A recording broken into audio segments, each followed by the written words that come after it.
Alright guys, sorry about that.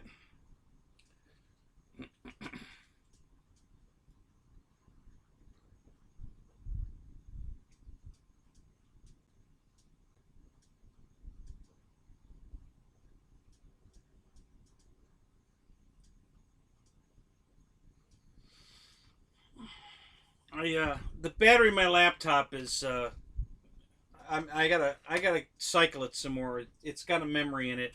It had 87%, so it says, but of course it just shut off. So I gotta keep working that battery. So, but anyway.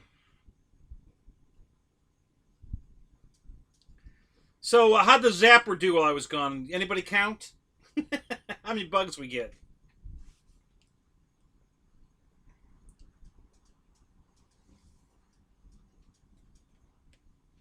And we're back. Right.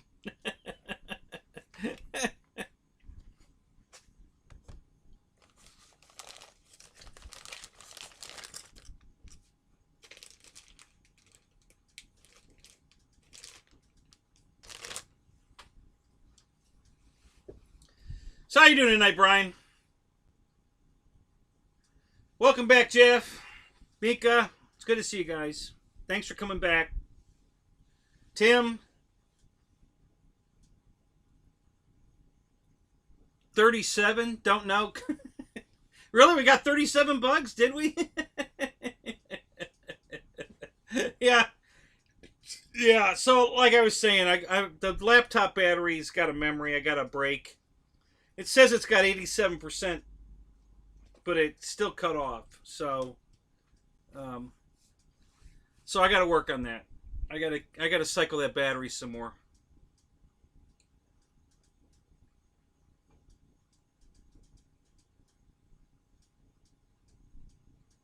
Oh, really?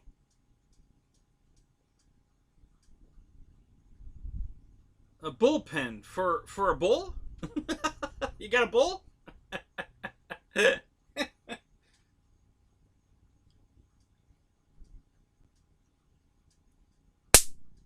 Hey, got another one.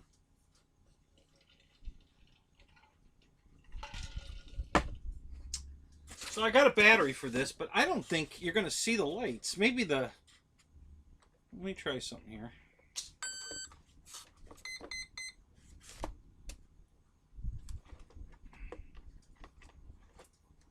So I think we're going to have to put this...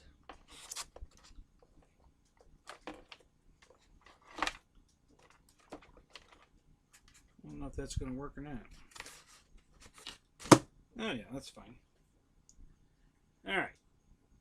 So you can see the red one flashing over there. I don't know if I can get this wingtip. The wingtip's the best part. If I can get that in the picture here.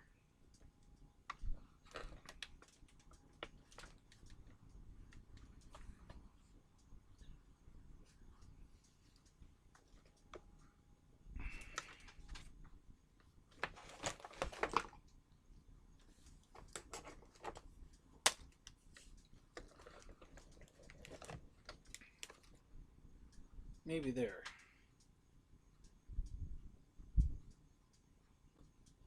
Yeah.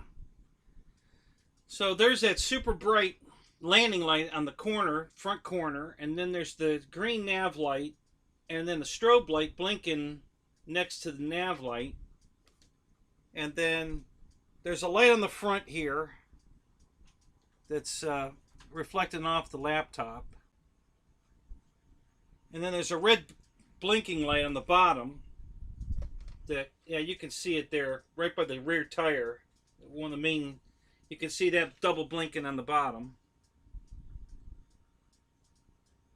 So yeah, it's nice, it's well lit. I mean, this thing's easy to see at night. With all these lights on it, it's pretty good.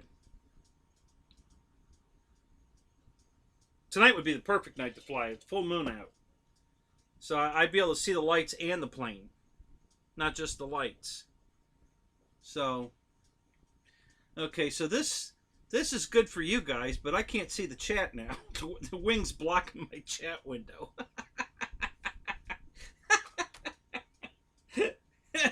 Let me see. Yeah, okay, that's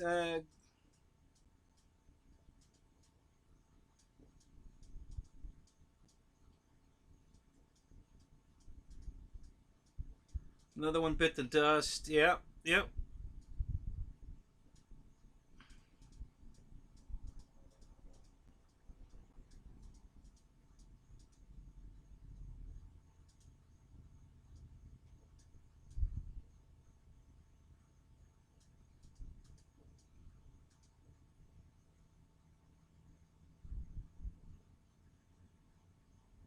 Oh, I got you, Brian. That's a good idea. Yeah, it's a very good idea.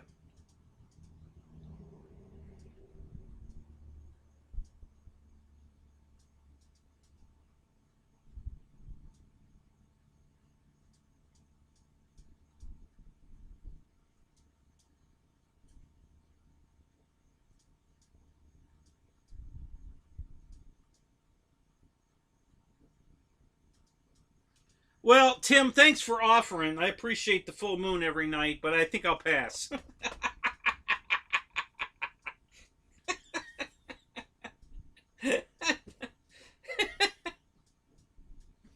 All right, so let me move the fly swatter up here. I'll set that up here.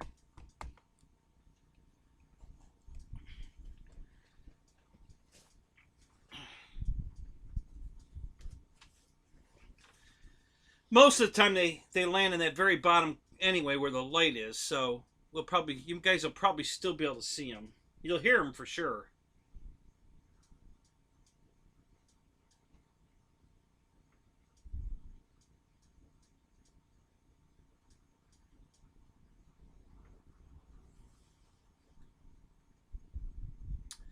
So that was one of the things I loved about this airplane. It's all lit. I mean, even the cabin's lit.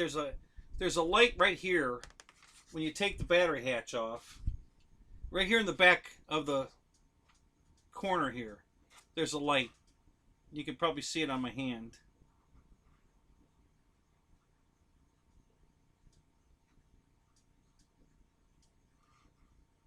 So that lights up the whole cabin because this is all open in the back. So the light's right here in the fuselage, so it shines right into the cabin. So the whole cabin's lit up. I haven't seen them do that on any other airplane. So I think it's pretty cool myself.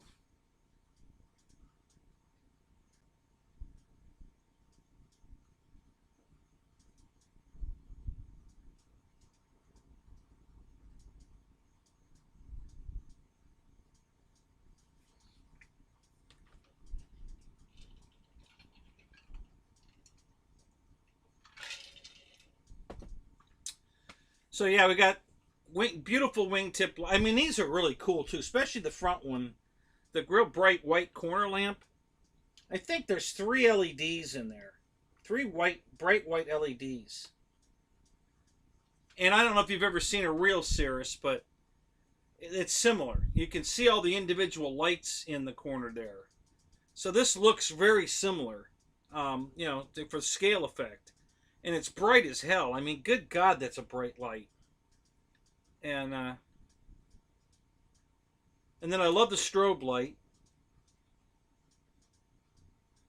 on the wingtip with the red nav light and the green nav light. You got the green one. So yeah, it's just cool. The only thing I would change, I would probably put a light on the top of the rudder back here. It's probably the only thing. If I was going to add lights, do anything to it, I'd probably do that. I'd probably add a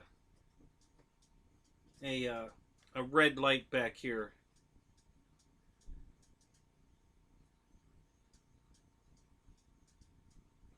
David Martin Graff, what's up? Good to see you tonight, man. Hey, I went in your live stream, but it just said you'll be right back, and you never came back. What the hell? I was there for, God, I think I was there for 10 minutes. So, what were you doing? Were you just out at the flying field, or was there something going on, or what was happening?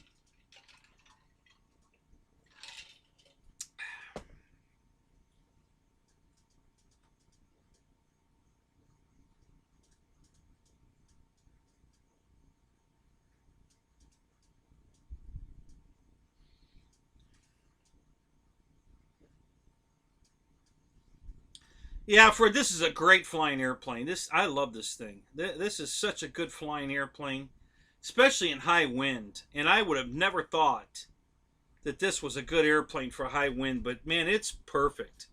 It is. Yeah, they've got the AS3X dialed in on this airplane.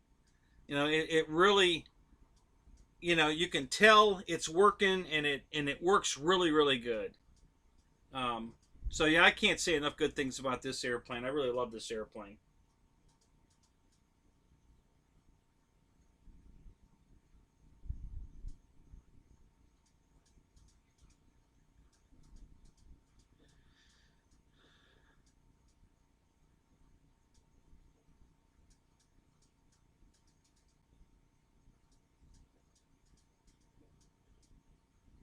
Yeah, I'm hoping they do, David. I think they're going to put smart technology in it and re-release it. That would be my guess. Um, they're fools if they don't. Now this is a plane that they should have re-released. Um, I don't think we needed another turbo timber myself, but um, at least they made it a top loader, which I would definitely like, but not enough to buy another one. I already have a Timber X, and that's enough timbers for me. Um,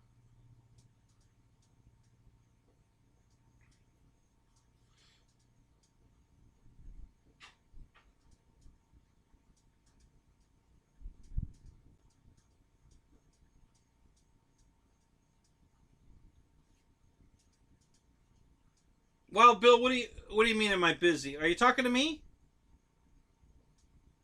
I understand if you're busy. Who are you talking to? Is that for me or somebody else?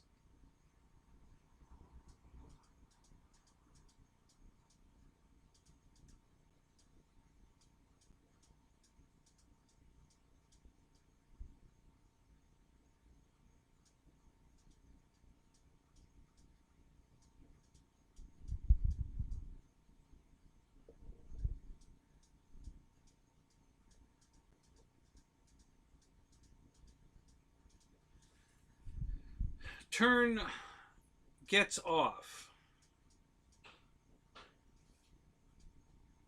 I'm not sure what you're saying, Tim. I'm missing something here.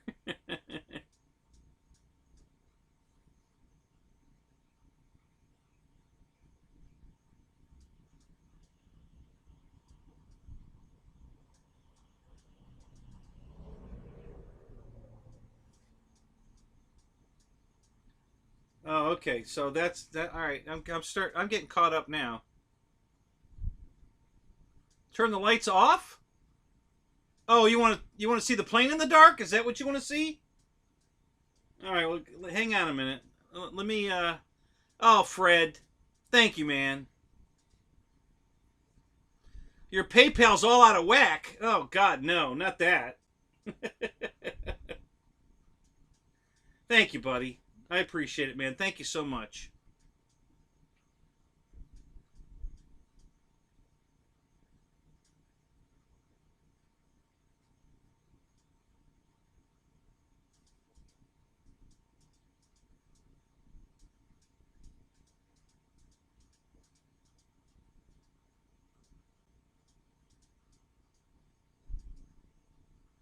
I disagree, David. I think the landing gear on this is way tougher than the timber landing gear. Everybody I know, including me, has broken the timber landing gear. I haven't broke this one yet. I mean, this thing's fantastic. So I haven't had any problem with the landing gear on this. Yeah, since they didn't upgrade the landing gear on the Evolution, I wouldn't buy it because the top loader is. I like it. Don't get me wrong. I definitely like that they made it a top loader, but it's not enough for me to buy another plane. Another timber. I already got one. I just took all my gear out of the Evolution style timber to put it in a Timber X that I bought all the body parts for less than $100. So now I have a Timber X, a Night Timber X, and very happy with that.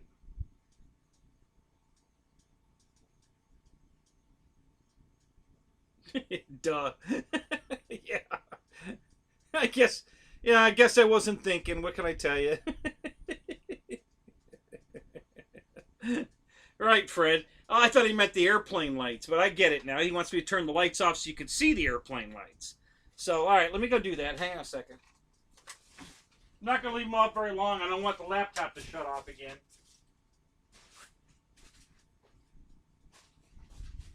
I hope the battery survives.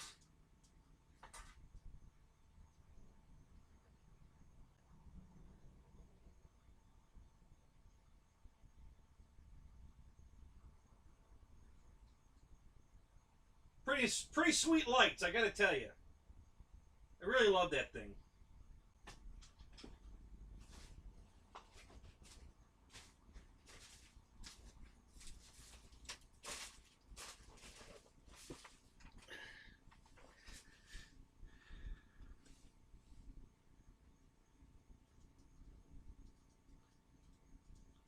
Now, of course, now I'm caught up, so I didn't get to see it with the lights off. That's typical.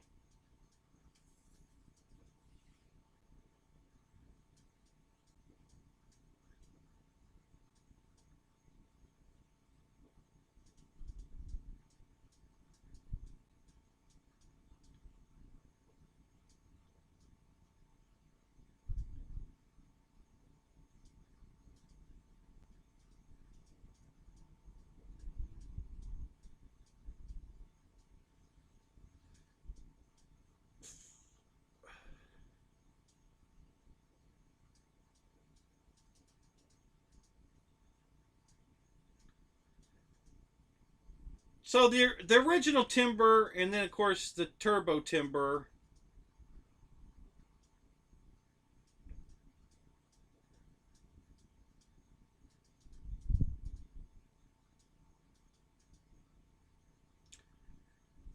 The the block in the fuselage breaks all the time, Roy. Everybody I know that has one.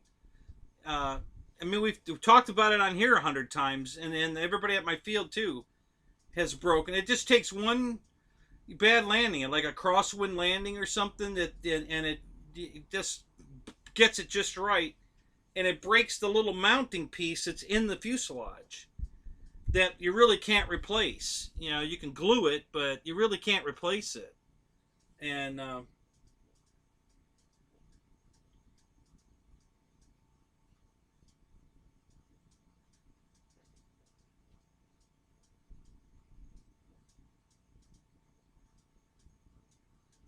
so yeah, it's just not a very um, I was probably doing something stupid, to be honest. I'm not going to totally blame the timber. Um, I won't do it again. I guarantee I'm not going to break the new one because I'm just not going to do anything stupid with it now that I know the weak link. Yeah, I saw that. Yeah, the strobe was so bright it was black. Yeah, had a solar eclipse going on there. Say, Paul, what's up? So yeah, anyway, the new fuselage, when I bought the new Night Timber X fuselage, the wings and the tail surfaces all with the lights already in it. Of course, I got new landing gear mounts, so I just unbolted everything off my timber and put it all on the Timber X, and now I have a Night Timber X, and I have the green decal sheet, so I'm going to have a green Night Timber X, not a red one. But it came out great. The plane flies great. Love it. Absolutely love it. Way better than the timber. And that's why I wouldn't buy an Evolution because, I'm the only thing I can come up with is just too much wing area. The plane doesn't roll very well. It does roll, and it's a great flyer. Don't get me wrong. I mean, if you just want to do STOL stuff, touch and goes, short takeoff landing stuff, it's awesome for that. You just want a nice flying plane to fly around. Again, it's awesome for that. But if you're looking for something that's aerobatic, not so much. But the Timber X is. The Timber X does both. It flies just as slow and docile as the Timber, but because it's got the short stubby wings, it'll roll. So now it's aerobatic. So I love my Timber X. I think that thing flies great. Very happy with that. So it was totally worth it to swap it all out. So now I've got a perfect fuselage and wing set. You know, the whole foam airplane, a timber. You know, not a turbo timber, regular timber, but the full size 1500 timber.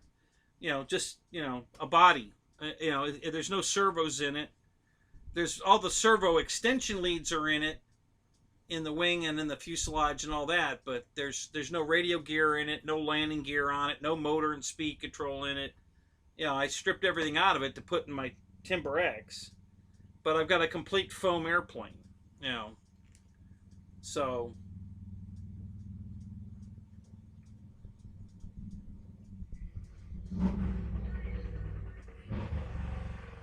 yeah, Michael, I totally agree. I just think the Timber X is such a better airplane.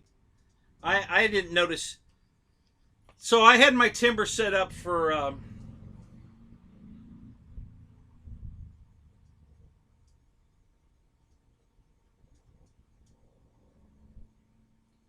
Um, it was my training plane. So it's really the only plane I have bound in safe mode. And with the throttle at half throttle, the flaps at half flaps, the plane is just stupid easy to fly.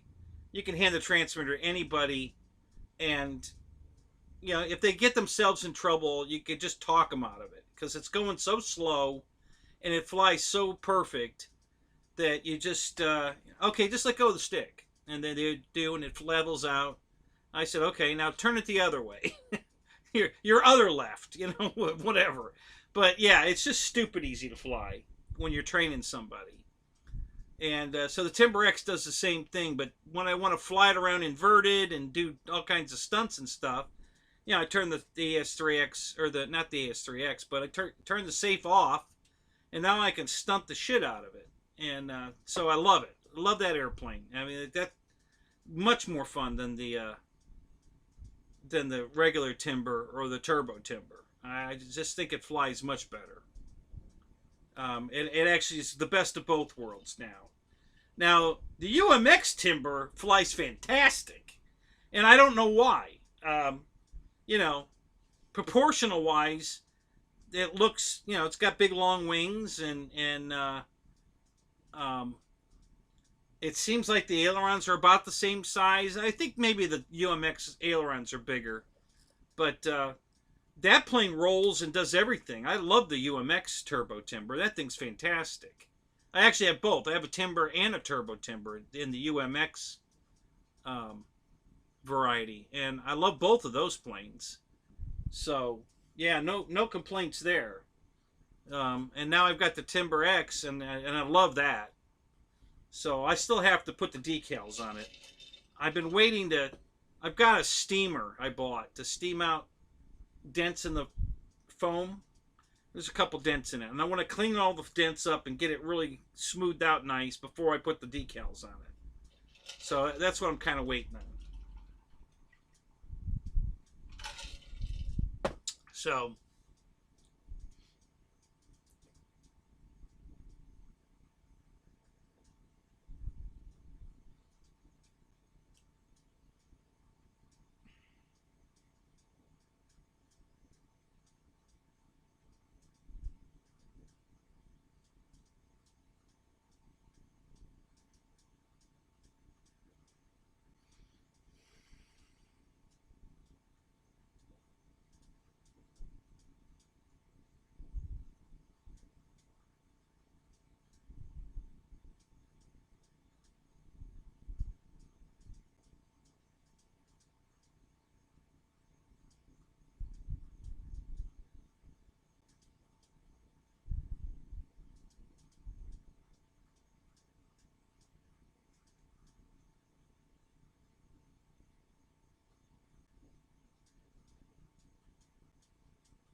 Wow, so you got a little jet engine on your Bixler, huh?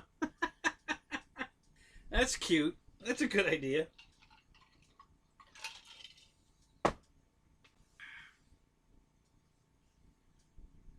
I should put... No, I already did that, though. Yeah, I don't need to do that. Oh, God, my old... this big fiberglass glider. I should put an EDF on that. That might be cool. Yeah, that's a high start type airplane, and I don't feel like dragging a high start out to the field. So I could, and my gentle ladies right there, I could put a EDF on that too. So yeah, that's not a bad idea.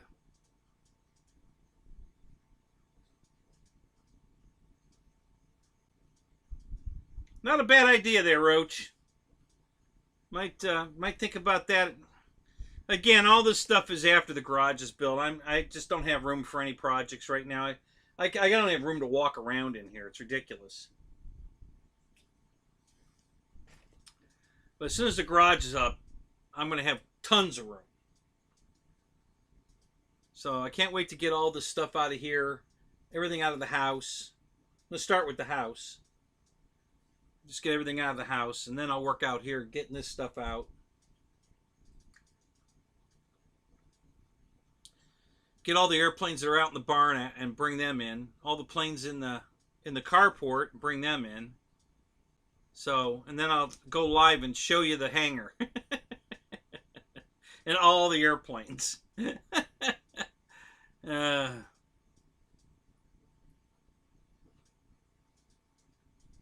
Yeah, I bought both my timber and my turbo timber UMX. I bought both of them on sale. They were right at $100, $99 I think, and that was the best $100 ever. Honest to God, that was. I love those airplanes. Those are the two UMX. I got a shitload of UMX planes. I got the Spitfire right here. A little UMX Spitfire. And I've got 2 or 3 of the Mustangs. The UMX Mustangs.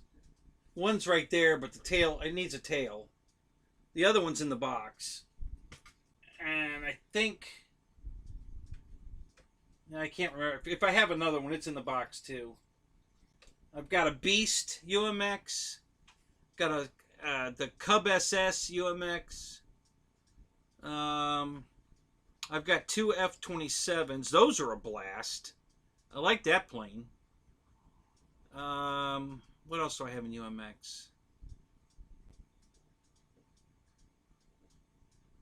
A-10. The A-10's right there. I got it's right behind my head there. What else I got UMX? I don't have a lot of them. But the only one I really like are the Timbers and the F-27. They're fun to fly, but I really love the Timbers. The F-27 is too fast. As tiny as it is, that son of a bitch out of sight in a second. You definitely don't want to fly that around in safe. You'll never get it turned. It'll be out of sight before it turns around. You better. So I wouldn't even think of flying that thing in safe mode. I launch it in safe mode, and then I immediately put it back into regular mode because you can't turn it. It just won't turn. Is this my Christmas live stream? Yeah. Alright, so I'm going to unplug this. I don't want to kill this battery.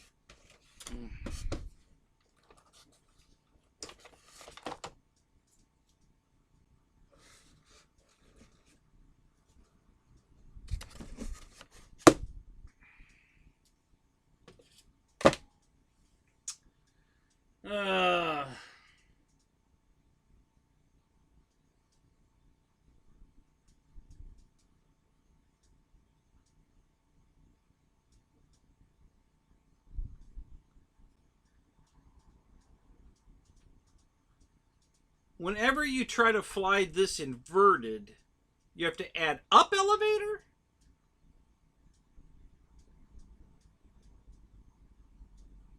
So when it's inverted, it's trying to climb? Is that what you're saying?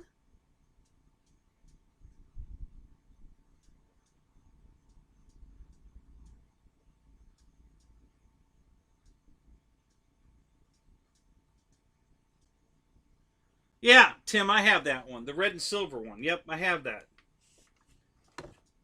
It needs an aileron servo, one of the little linear servos. But yeah, I had that. The red and silver SS. Yep.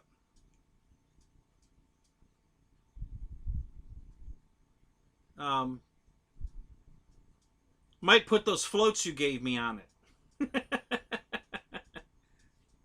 that was the plan I had in mind.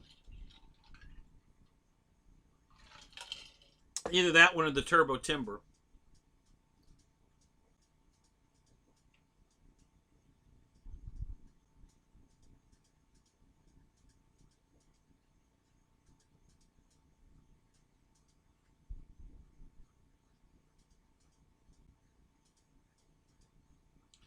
WandaVision got robbed at the Emmys. When did that happen? Tonight, Air Marshal?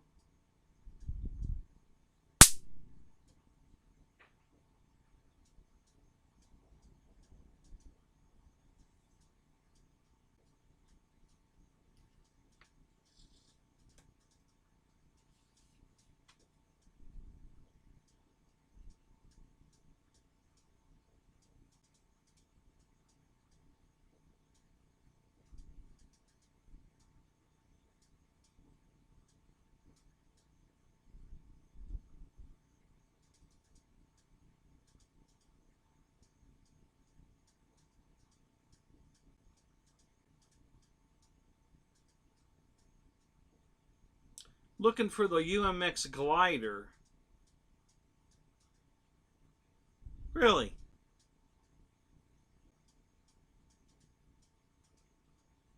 They only won 3? Oh, damn it. Hey, Air Marshal. Roach Coach and I have a bone to pick with you.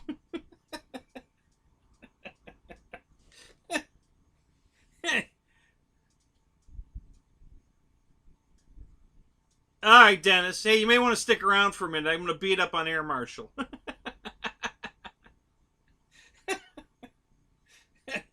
So, you didn't do your live stream Monday because you were pooped from that long drive home. You flew. The hell you mean a long drive home? What the hell? Roach Coach is the one that figured that out. I didn't figure it out. He did. And I'm like, yeah, wait a minute. He flew up there and back. Why was he too pooped to do his show Monday night? Here, I thought it's because you drove home and, all that driving and and that made sense. But now, wait a minute.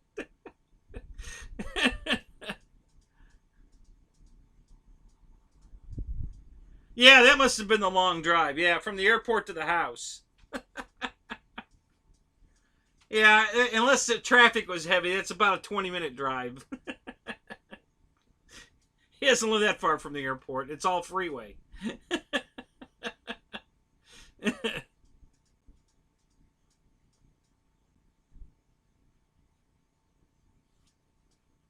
He flew to New York and then drove. There you go.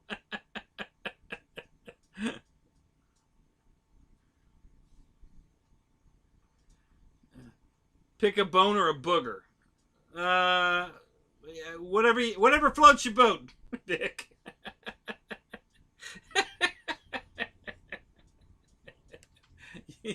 You pick what you want, I'll pick what I want.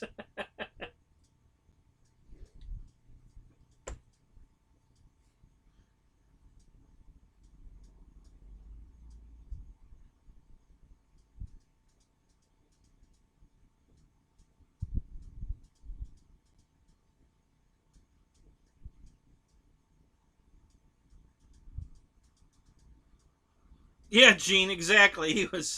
His arms were tired from all that flying. Yep. Welcome to the show. Good to see you, Gene. Yeah, I scared him off, I guess. Yeah. Or he's just either thinking about some great comeback, or maybe he's back. Are the Emmys on right now? Is that what he's watching? Yeah, just don't pick your butt. Well, you can always go to the theater to pick your seat.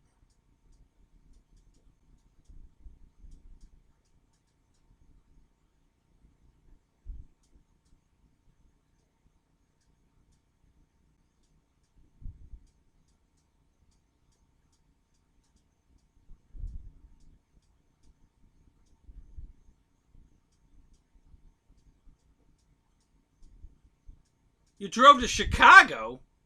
Is that the only place you could get a flight out of Atlanta was to Chicago?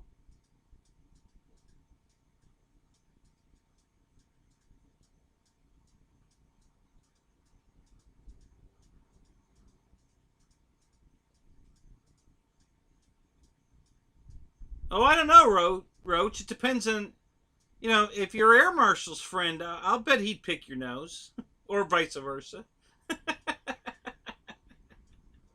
I know he'd pick your butt, so.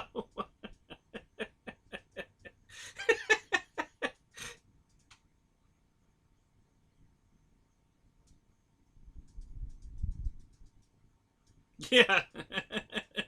Klingons, exactly.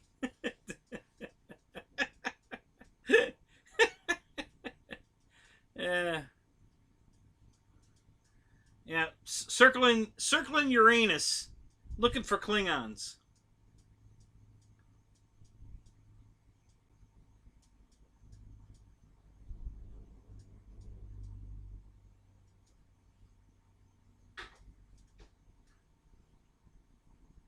Oh yeah, that was one of the reasons. Almost all of the old UMXs were underpowered. That was the biggest problem I had with them.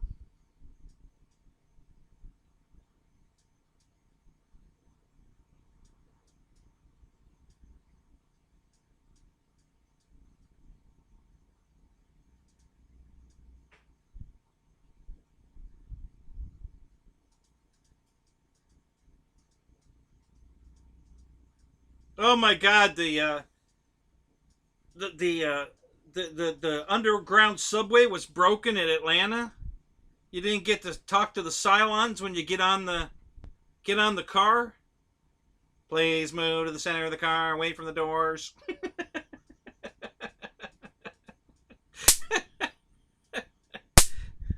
Right? Does it still do that, Dave?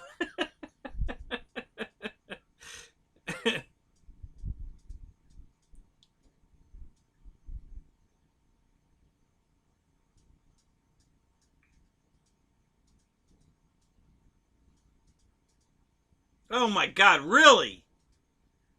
$114 to fly to Atlanta or to Chicago, but $700 to fly to South Bend.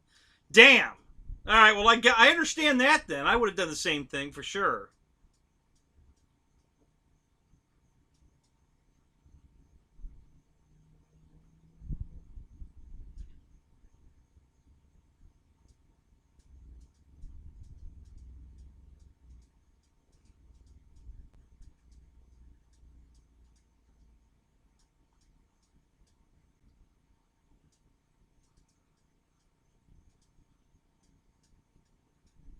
Yeah, Roy, I rarely fly. Not that I don't like to. I love to fly. It's just all the bullshit. You got to be there 2 hours early to get your bags checked and go get wanded through security and all that. Oh, it's just fucking bullshit. You're only allowed to, I think, take one carry-on now, and yeah, it's just total bullshit. They have all those overhead compartments now that they don't use anymore because you're not allowed to bring bags. If you bring a bag, you put it under your chair. So I don't know what the hell they're doing with all their. They must have cocaine stuffed in the overhead baggage now.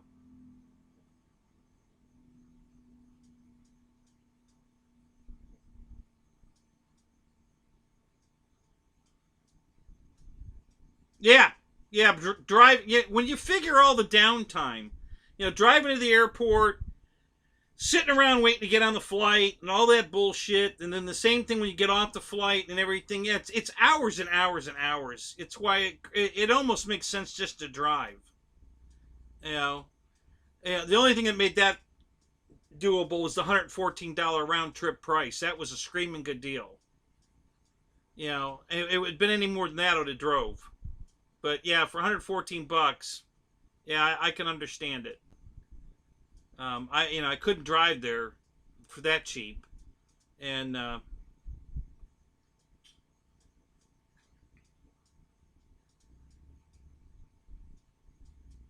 so they let you bring a backpack and a carry-on.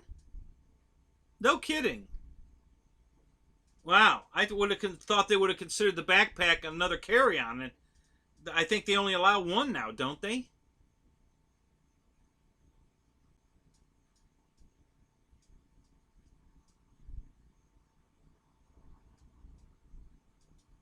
Yeah, yeah. You don't want to get put in airport jail. It's way worse than Facebook jail.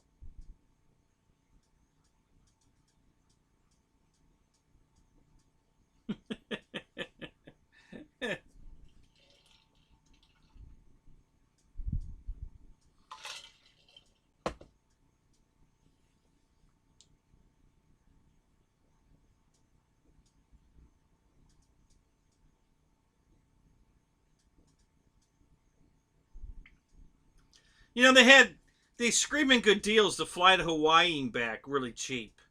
And I thought, you know what? I'm just going to go just to go to Hawaii. Fuck it, I'm not going anywhere. I'm just going to get off the airplane and hang around the airport until my return flight and then get back on the plane. But yeah, I was thinking, because there was this one time and they had this dirt cheap flight to Hawaii, and I just about did it. I almost just said, listen, I want to go to Hawaii. Screw it. I'm just gonna fly there and hang out at the airport. I'm not even gonna rent a car or anything. I just to go to Hawaii.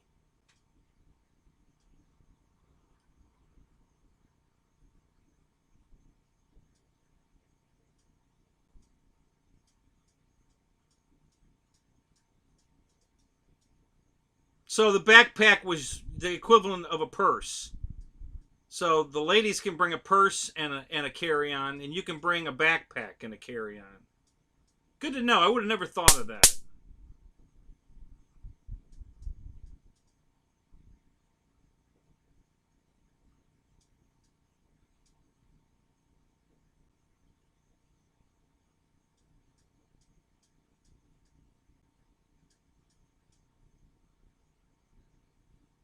Yeah, that's not a bad idea, huh? For sure, there's probably no better place to be homeless than in Hawaii. So yeah,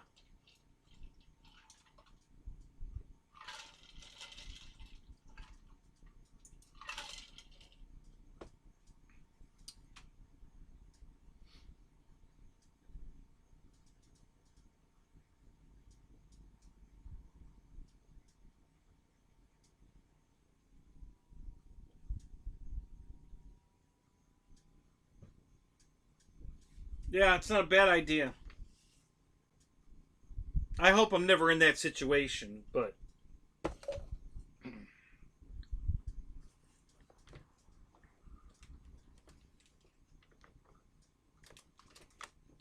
so I have too much stuff I'd lose, you know, and it's worthless to most people. It means a lot to me, but it's not like it's valuable. I could sell it and make money. That's not, I don't own anything valuable. I have a lot of cool stuff, but it's not valuable. To me, it is, but it's not like I could put it on eBay and make a lot of money on it. So, yeah, but I'd be heartbroken if I lost all my airplanes and my cars and my motorcycles, and yeah, I'd be very upset.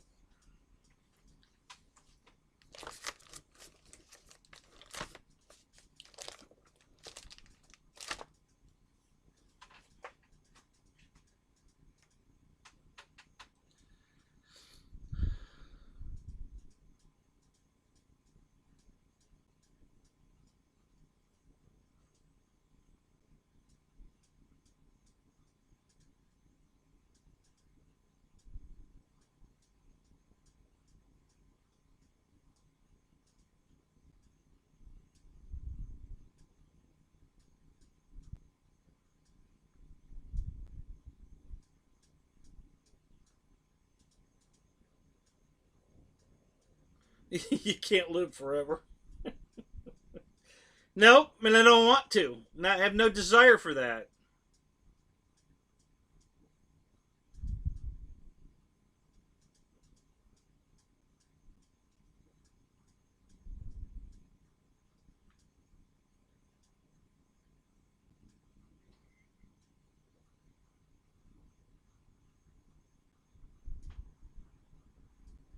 If we go to war with China, I'm driving straight to MacDill Air Force Base because that'll be one of the first places they bomb, and I want to be close to it. I don't want to survive it and have to deal with all that aftermath. I want to be at ground zero, get it over with.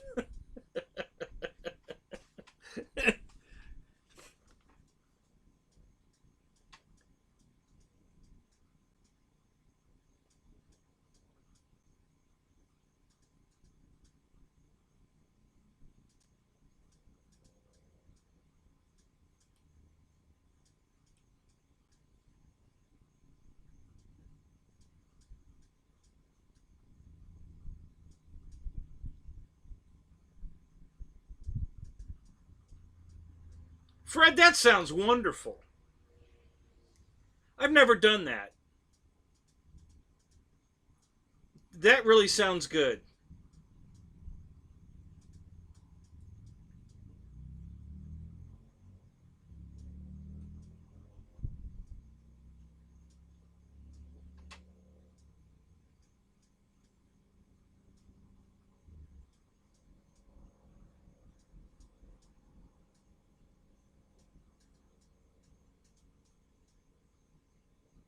Yeah, Roy. I'm with Roy. I'll have one, please.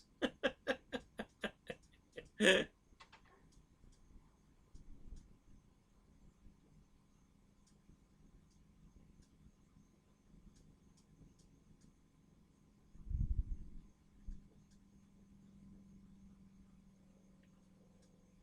don't know. I got the vaccines. I didn't have any reaction to it. I know some people have. I'm not disclaiming that whatsoever. But yeah, I didn't have a reaction from it at all. Um, the first one, the first one hurt my arm for a couple of days, but the second one I had nothing. It didn't hurt. It pinched. I didn't feel anything when she put the needle in the first time, but my arm hurt for days after it. The second one it pinched when she put the needle in, but I had no. My arm didn't hurt at all, not even for an hour. So I don't know what happened with that. Yeah, vaccinate this.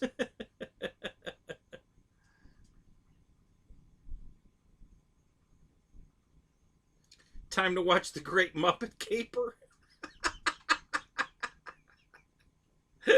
Wow. I don't. Should I feel offended? You're more. That's a better choice than watching me.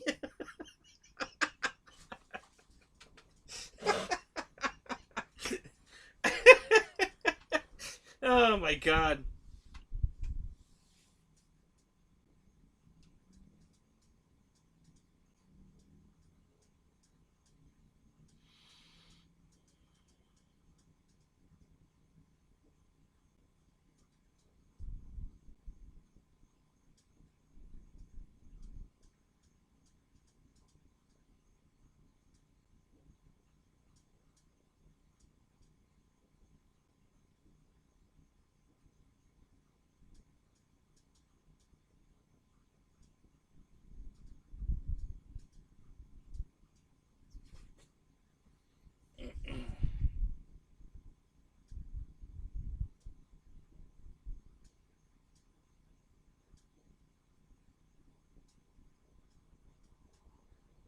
Well, it's a good thing you got the truck away from there. That's great.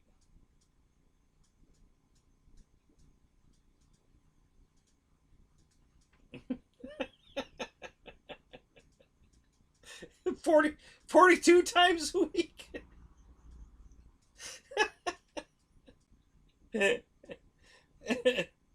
Because I'm in high demand, Amy. I don't do this on my own. I'm only here when people request me. So, you know, I'm the fill-in guy. You know, I did a show for Dave because he was too pooped, and been doing Dave's RC show because he's having some personal problems right now. Nothing serious, but I'm filling in for him. And then tonight, I was requested to go live tonight, so so that's why. I don't have a life. We're also high. That I knew, Dave. I wouldn't even need. I don't even need you to tell me that. I automatically know that you guys are high.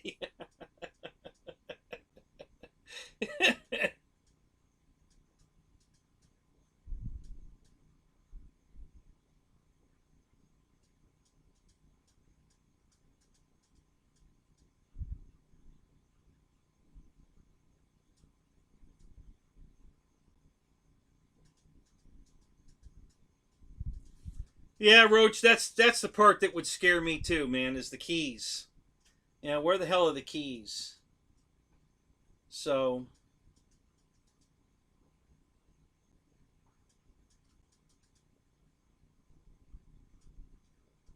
yeah, God, I hope I never have to go through that. I did catch my garage on fire once. It was a small fire, and I put it out pretty quickly. Yeah, I ruined a few things with the water, putting the fire out, but it saved everything else, so it was a good trade-off. Um, the and then when the car accident was in, when my Impala burnt to the ground, I literally could have reached under the hood and put the fire out with my hand. I could have just grabbed the wire that was on fire and put it out. And yeah, I would have suffered a burn on my hand, but I would have saved the car.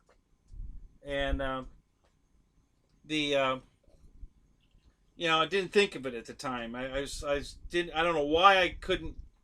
Well, I was pretty confused. I mean, it was a pretty bad accident, but yeah,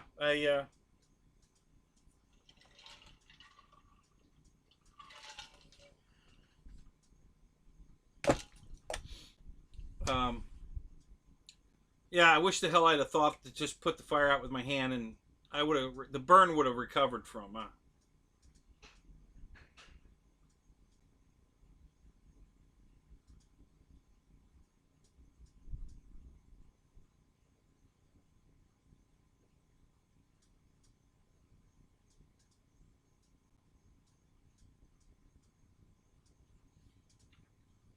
So I had a key ring. The car that burnt to the ground, I had a key ring full of keys to all my cars. So all the keys, when the steering column melted, the keys fell to the floor and they were burnt to the carpet and everything. The keys survived, but three of the cars used the VAT system in a GM product. It has that little pill in the key, and the pills melted out.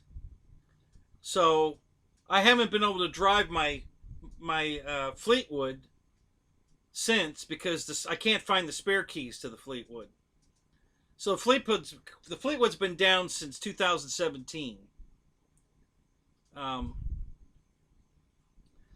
I have plenty of cars to drive, so it's not that big a deal. But I would like to find the keys, the spare keys, and I probably will when the garage gets built and I move everything to the garage. I'm probably going to find the keys. I'm pretty sure I know where they are, generally speaking, and so yeah, I'm hoping they finally turn up.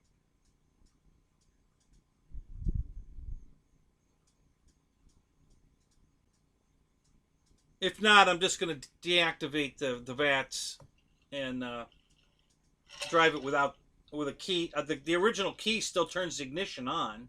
I can power up the car and listen to the radio and everything, but the starter won't kick over. So I may just I'm either going to deactivate the VATs.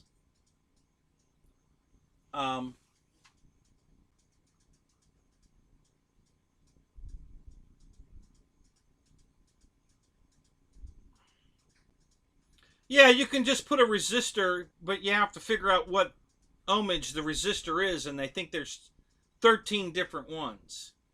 So yeah, I've rigged other people's cars just putting a resistor in the plug. I ohmed their key, and then bought a resistor, put it in the wire, and that bypasses it. So that's the easy way to do it. Unfortunately, I don't have the resistor, so I don't know which one it is. And I could go online and get a list of all the ohmages, and then go buy 13 different resistors, and then just plug them in one at a time until I get the right one. Um, and if I needed the car, I would have done that. But I don't need the car. I've got plenty of stuff to drive, so I've just let it sit there. But yeah, when I get it in the garage, I'm going to go ahead and finish fixing it.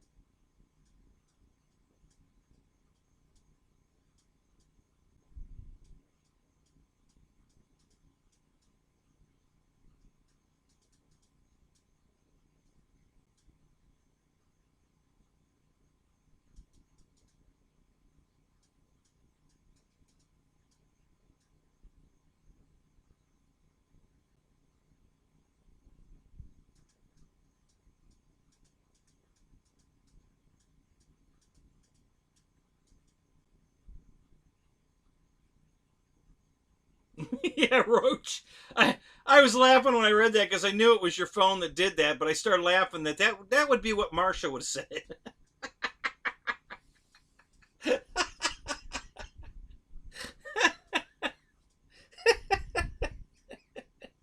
Oh, that's hilarious. Alexa, did you fart?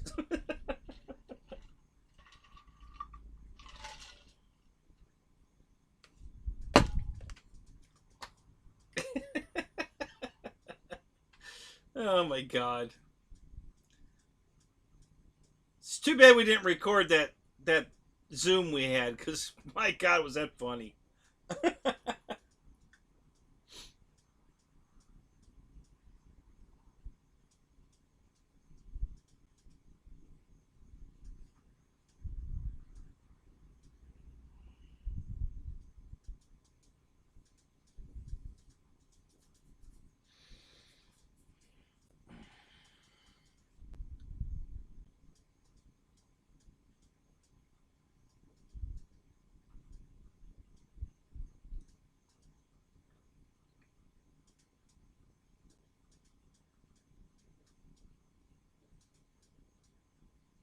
I thought you already took a shower.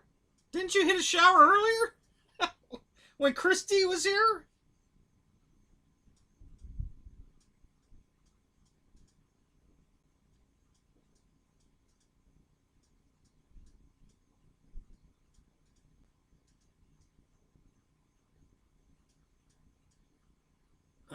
Well, have a good night, Roach. Thanks for stopping in, man. It's good to see you. Yeah, I forget. I think I was welding something when that fire caught in my garage. I forget exactly what I was doing, but I think that's what it was. And a spark got into a rag, something. It was a small fire. And like I said, I had to ruin a few things putting it out with water, but it saved everything else in the garage, so it was a good trade off. Because there was no way I could put it out. It got out of control pretty fast. So, um, so yeah, I just the main thing I ruined was a bookcase. One of those um, wooden bookcases made out of the particle board. The water got into that and just blew it all up. So that was the one thing that got ruined. That not a big deal. Um,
Yeah, that'd be great, our Marshall. You'd probably have 1 million subscribers.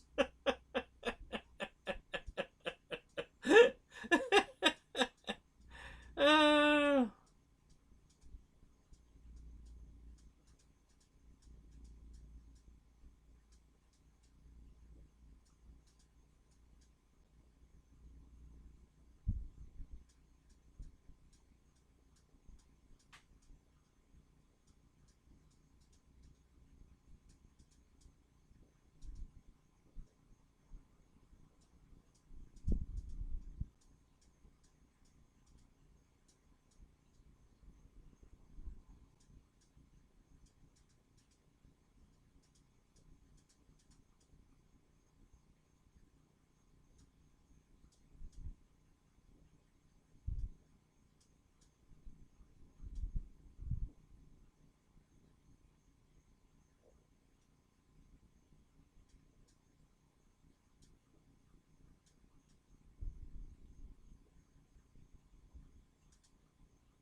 Brian.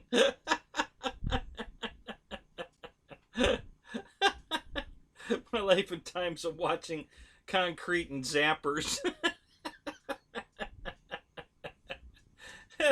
Thank you, buddy. I got a dedicated follower here.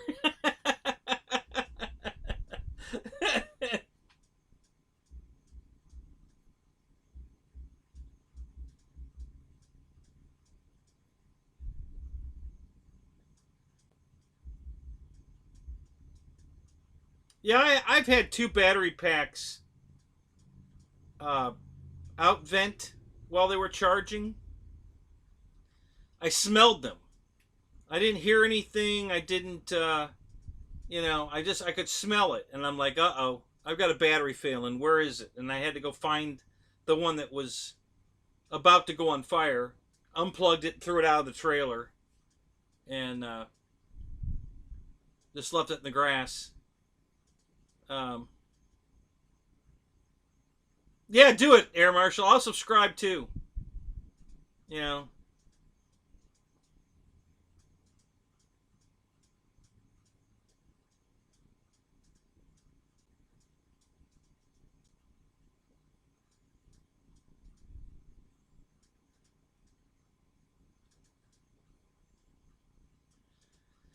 we'll call it Uranus.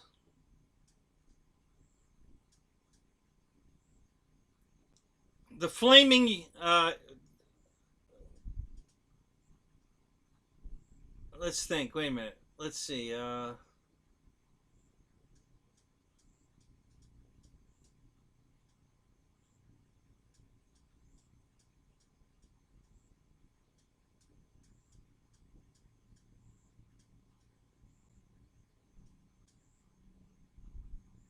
The flaming Uranus mission circling for Klingons.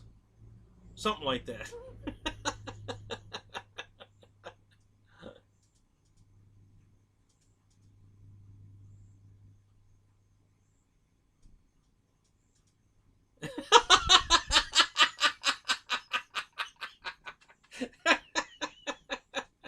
Yeah, don't fuck up your flight test plane, man. You'll be out $1. Don't do it.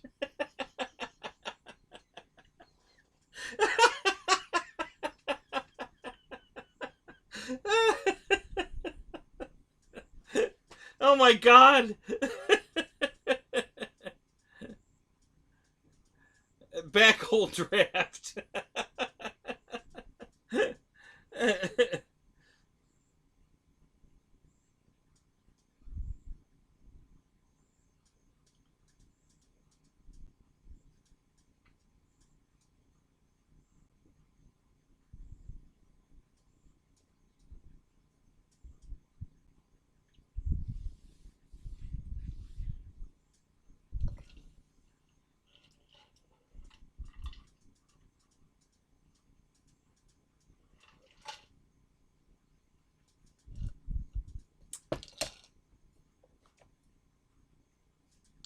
You, I've done that. I've done that. Been there, done that. It's pretty easy to do. You know, a couple of planes I built, I built two same side fuselages.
Just found my monocoat iron. Been looking everywhere for that.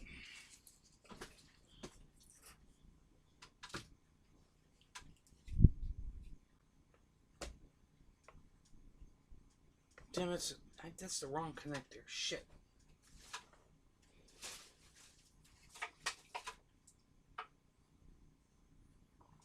Mike Bird, you're back. What's up? Good to see you, man. Keep with the aviation theme. Yeah, there you go, Spitfire. That'd work.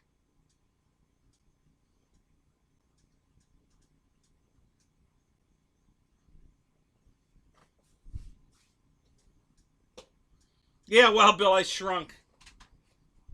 No, I was just attending to my midget strippers.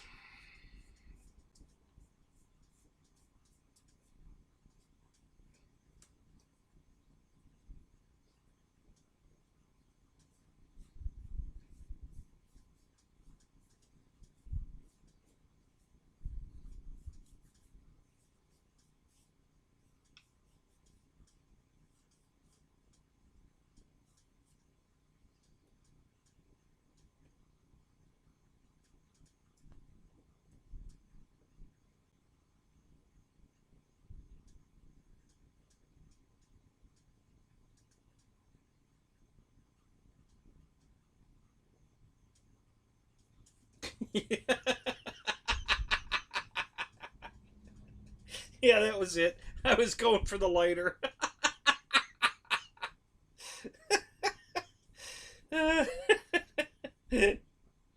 Oh my god, that's too funny.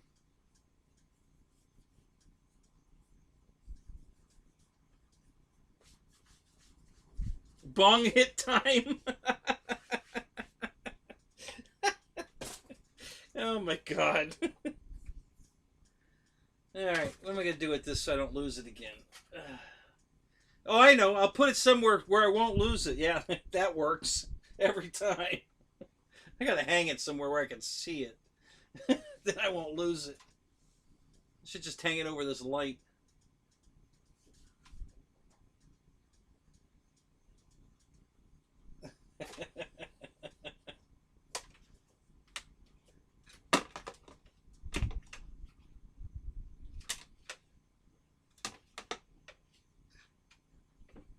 I'll just set it here for right now.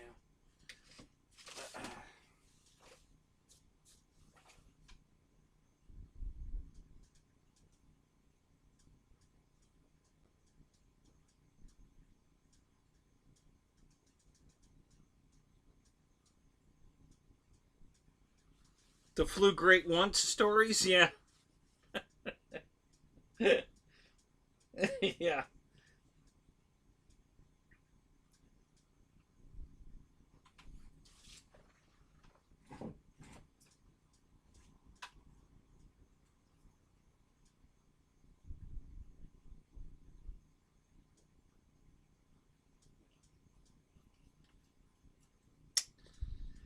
This is the perfect battery pack for Wild Willie.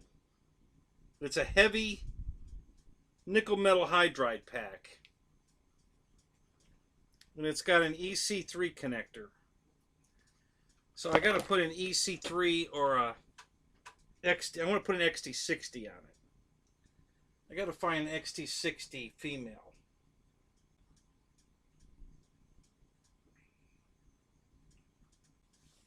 I'm trying to think if I have any burnt up speed controls that I could use.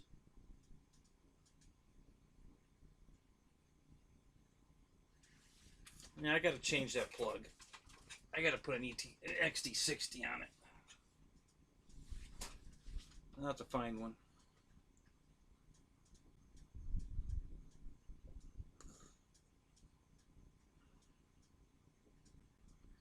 What I should do is cut the XT60 out of the pits and put an EC5 in the pits because it's a 6S plane. So it's kind of stupid to have a XT60 in it. So that would really be the smart thing to do.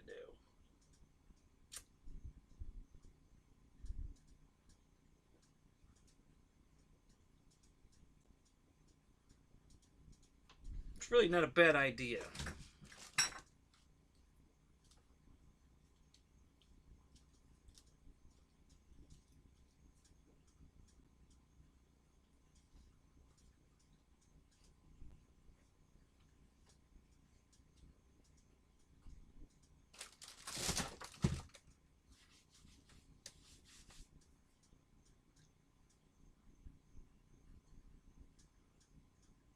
Yeah, lipo would give it more punch. Yeah, but it's the problem is with, it needs to be a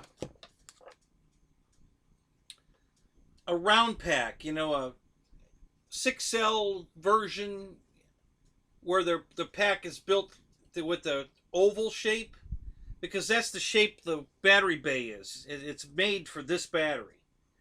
And yes, you can get lipos that are shaped like this, but they're super light. And this is designed to do wheelies, and it uses the weight, the heaviness of the battery to cause the... So it probably won't wheelie as well with a lipo in it. I don't know. We'll try it. But, this is the right size and everything to fit right in the battery bay that's designed for this style battery. And it's heavy. So it's gonna do the wheelie thing really easy.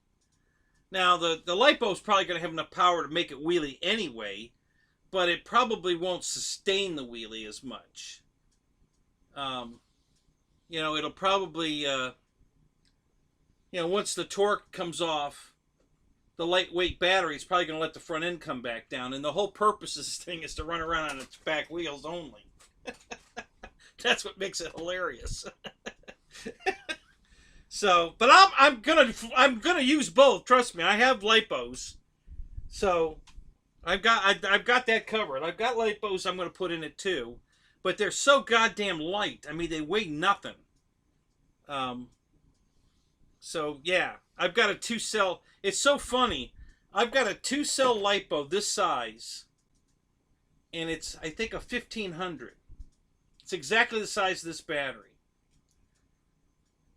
And I use it to power the receiver in my HSD 182 because you need a separate battery pack for that. And, I have little 2-cell packs, but they're so small they're hard to get strapped in the plane. They have these big battery straps for a big 6S pack to fly it, and then you try to stick a little 2-cell 1200 pack in there and it's hard to get it in the strap, where this is lighter anyway. Not this one, but the lipo, it's lighter anyway. So it's hilarious that I can put that giant empty, it feels like an empty plastic case, and it straps right in the airplane easy, and it no problem. It'll fly the plane 10 flights before I have to recharge it. So oh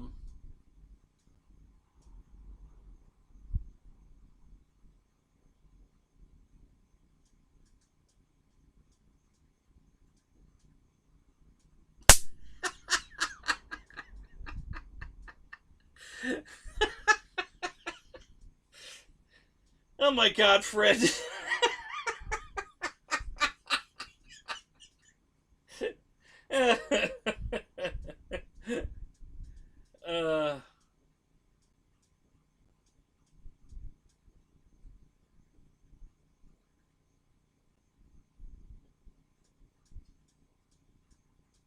Yeah, I could do lead, Brian. That would, but it's just, yeah,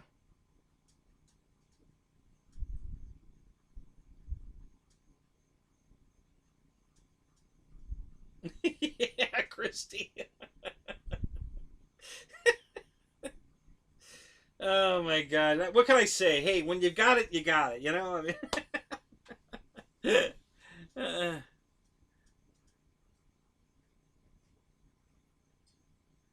there you go. Yeah, Air Marshal should design a lipo fart sparker. um, yeah, it's just simpler, to put So I'll see what's going on. I mean, this 7.2 volt nickel metal hydride battery, it's an 1800. We'll probably run that car for 40 minutes, you know? And if I've got another battery charging, I can just keep swapping the two batteries back and forth and run the thing all day nonstop. So it's not really, putting lead in it is doable, but then it might be too much weight when I put the heavy battery in it and too light a weight when I put the lipo in it, And I don't know. We'll just have to see how they both run. I got to see how it runs with the lipo versus this, and then figure it out from there. But I definitely think I'm going to take the Tamiya plug off of it. I just got to find a female XT60 that I'm not using at the moment. I cannibalized all the ones I had, but the simplest thing would be to take the one out of the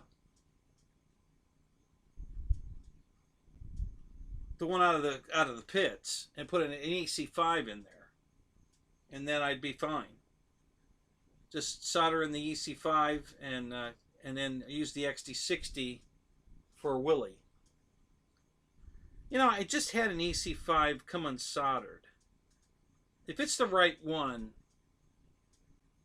it was an adapter that had no solder on it at all. I mean, literally, the pockets where the wire goes in, where you would put the solder, there's no solder in either one of the pockets.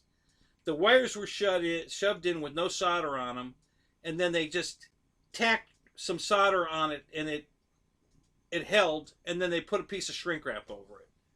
So I had it, I had it on a charger, charging a battery, and when I tried to pull the battery apart, the plug apart, it pulled the leads off the wire. And I'm like, oh, isn't that nice? So thank God I wasn't flying that adapter when it came unsoldered.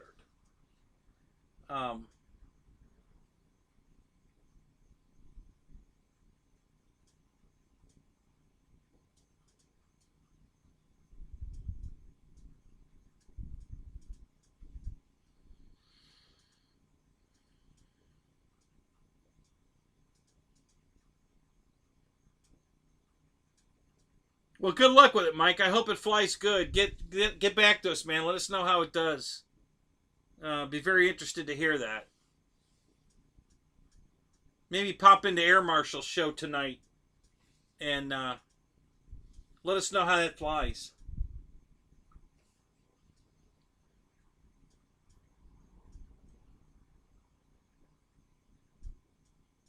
Did it come with a gyro in it, Mike?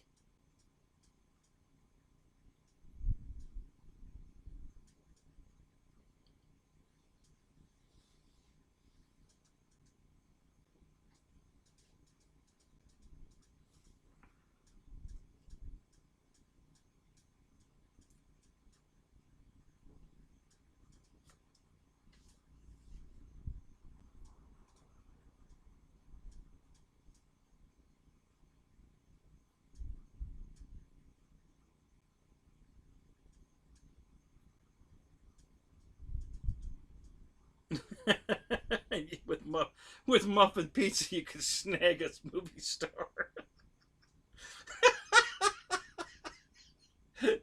Yeah, yeah. The problem is you're not living in Hollywood, because that would totally work. Hey, baby, you want to come over for some English muffin pizzas? I make them myself. Oh my God.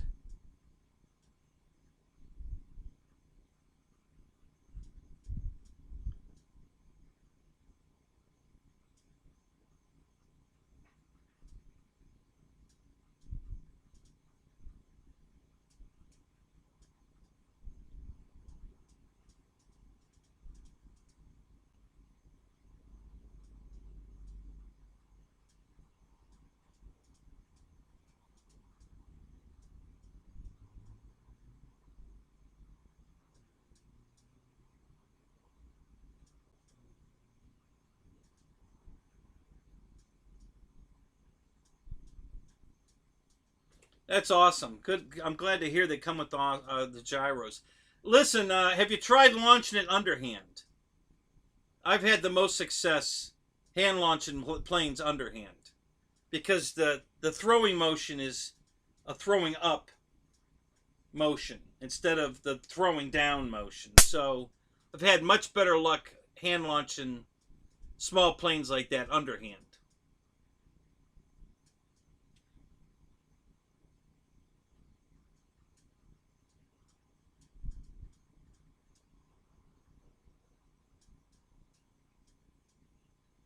It's already after 9 p.m. there, Christy. Oh my God, 9 p.m. Really?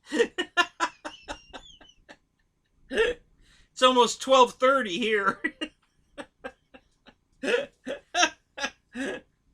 Oh my God.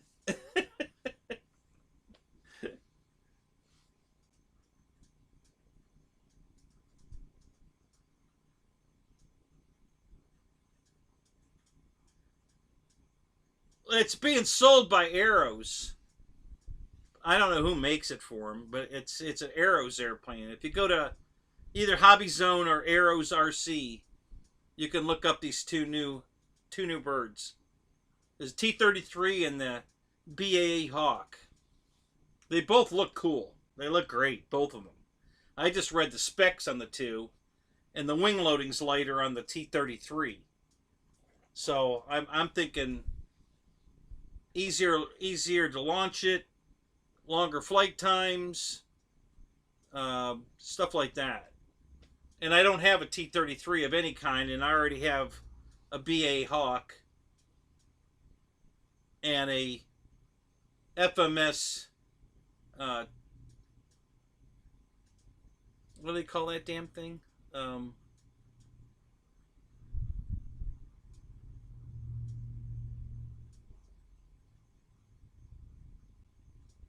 God damn, what do they call that? I think it begins with a T.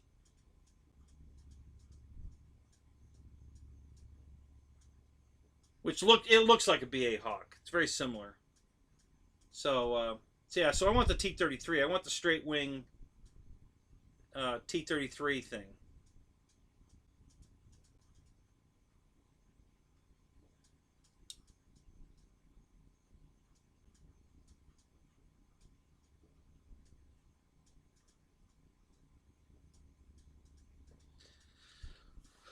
Welcome back, Dragon.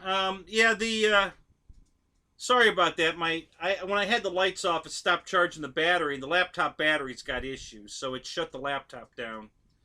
Um, Glad you came back. Yeah, love this airplane. The only thing I could think of they discontinued it was to bring it back with smart technology in it.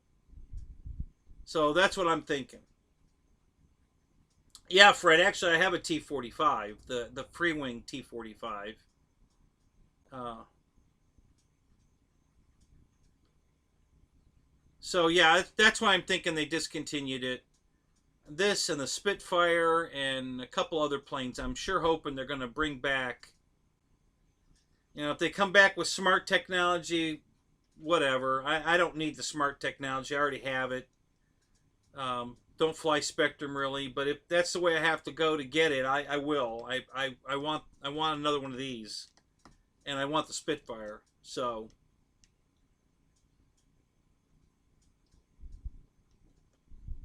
yeah, I've seen the 50 millimeter Viper. Didn't care for that so much. I mean, it's cute. It looks all right. Seems like it flies good. Um, but I really like the look of the T-33. I'm really hoping that. Yeah, no gyro in the Viper. Yeah, yeah. When you get to small planes like that, if you want them to survive more than it flew great once, you need you need the gyro at least to launch it. That new Aura 5 that they came out with, Flight Test and Flex Innovations, that has launch mode. Greatest thing they ever came out with. I mean, oh my God. You put the thing in launch mode and you just throw it. I mean, literally, unless you throw it at the ground, it launches perfect every time. You know, you can fly, you can throw it from the wing, you can throw it from the fuselage. It doesn't care. It flies off perfect every time. And then as soon as you touch the sticks, it kicks off the launch mode, and you just fly it. So yeah, that Aura 5 they came out with the launch technology is pretty cool. Um, yeah, the Piranha has it. Yep. Yeah, it's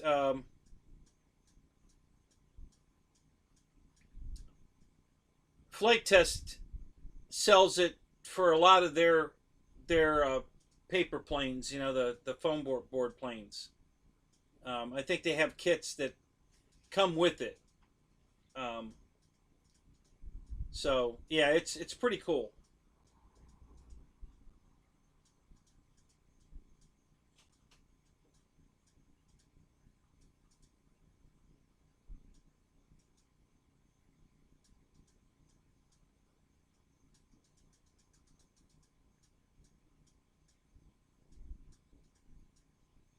No, no, it wasn't the T-45 and the BA Hawk. I was thinking that there's a plane from FMS, the Futura. That's the one I was thinking of. I have a Futura also, which is a lot like the BA Hawk. It's very similar. You know, the way the wings, you know, the shape of the wings, the canopy, the tail, very very similar looking to the T-40. Uh, that looks like the fan. I think that was the fan door. Yeah, yeah. So I got the fan door. That's side of the fuselage somewhere. Let's see what else I got. I think that's maybe the front hatch. Is that where the battery goes in, or no? Does the battery go into the pilot? I don't know. That looks like the nose, though. Let's see what else I got.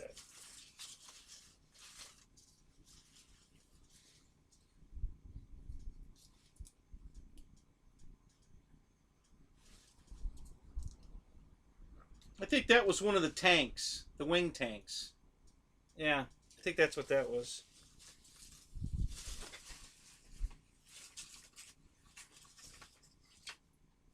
Let's see if I can find something recognizable in here.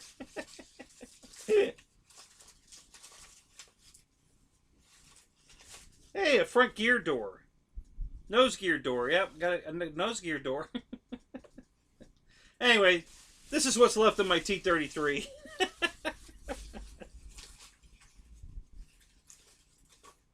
Main gear door. Control horn on it. Yeah, I can use that control horn. Pop that off there, put that in the toolbox. I can use that.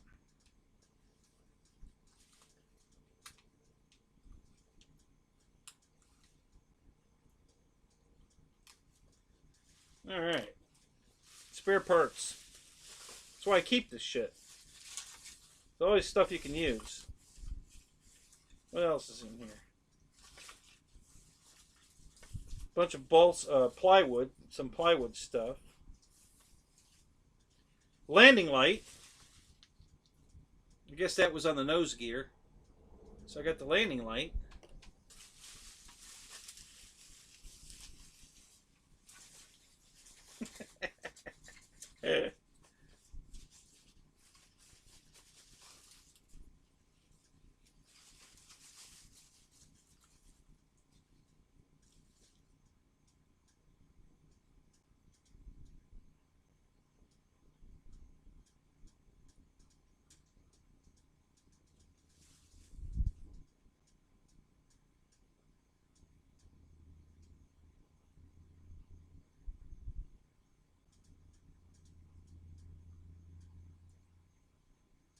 You missed it, EQ. I had the lights on. Go back in the stream. No, I'll turn them on again. I had them on. I even then had them on when I turned the lights off in here. so you can really see them.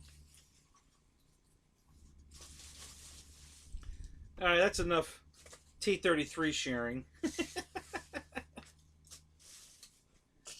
Yeah, lost control of that baby on the maiden flight.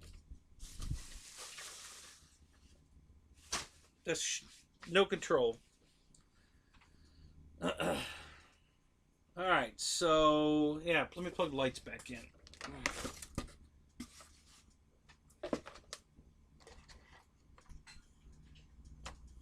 Right here.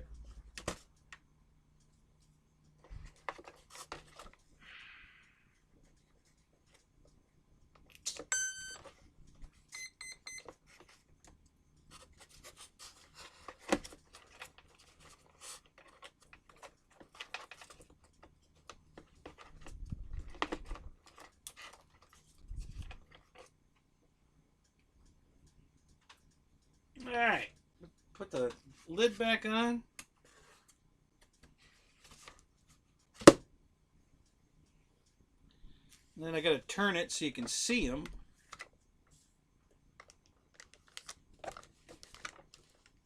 That'll probably work.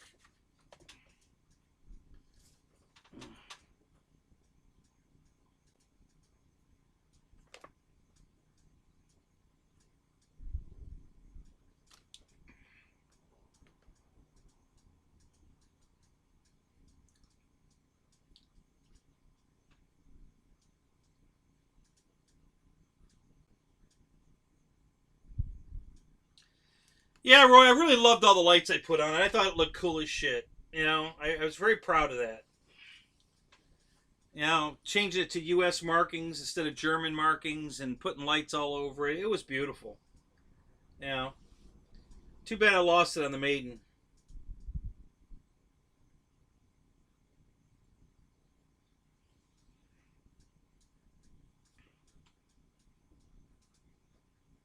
So if you look at the reflection under the plane, you can see the red one reflecting off the keyboard underneath. So there's a red beacon blinking on the bottom, the strobes on the wingtip, the super bright landing light in the corner that's blinding, and then the green, you're looking at the green nav light.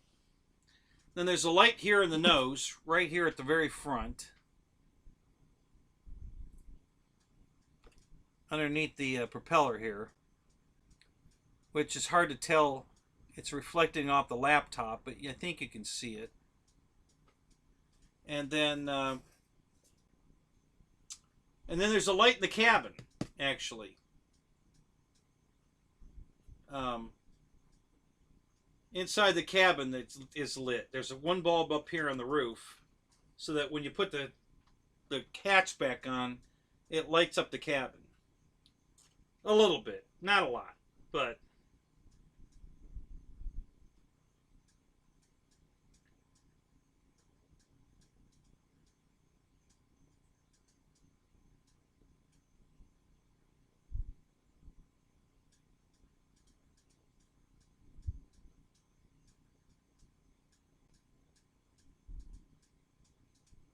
so you have a T-33, Fred. How long have you had it? You haven't maidened it yet? Yeah, planes got to have lights. I'm a huge, super huge light guy. I just, man, if it doesn't have lights, usually I don't even want it.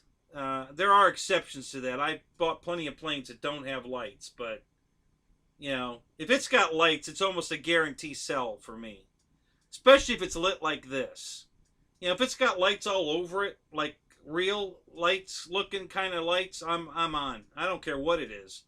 If it's lit up like this, I'll buy it. I'm just a sucker for the lights. I really, really love the lights. So,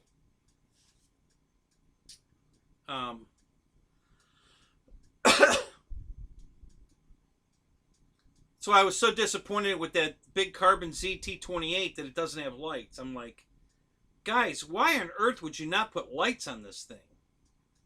I mean, it's just like stupid not to put lights on it. Horizon just, they're really missing the boat. They really don't understand their market. I'm sorry, they just don't.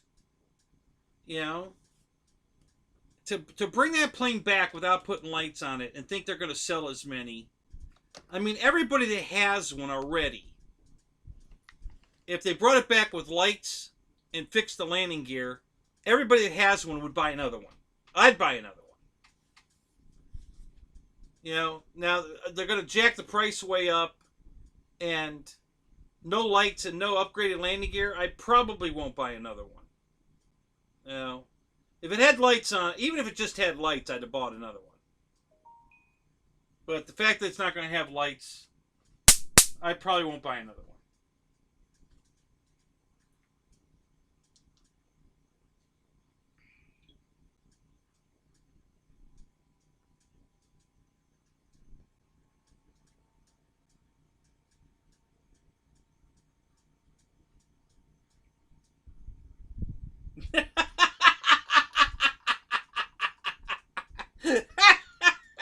Fred, I hate you. You scumbag.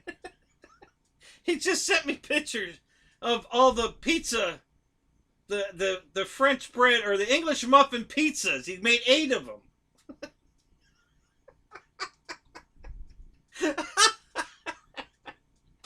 Those do look good, dude. Man, I gotta try that. I have not tried that. And it looks pretty damn good. Oh my god, that's hilarious.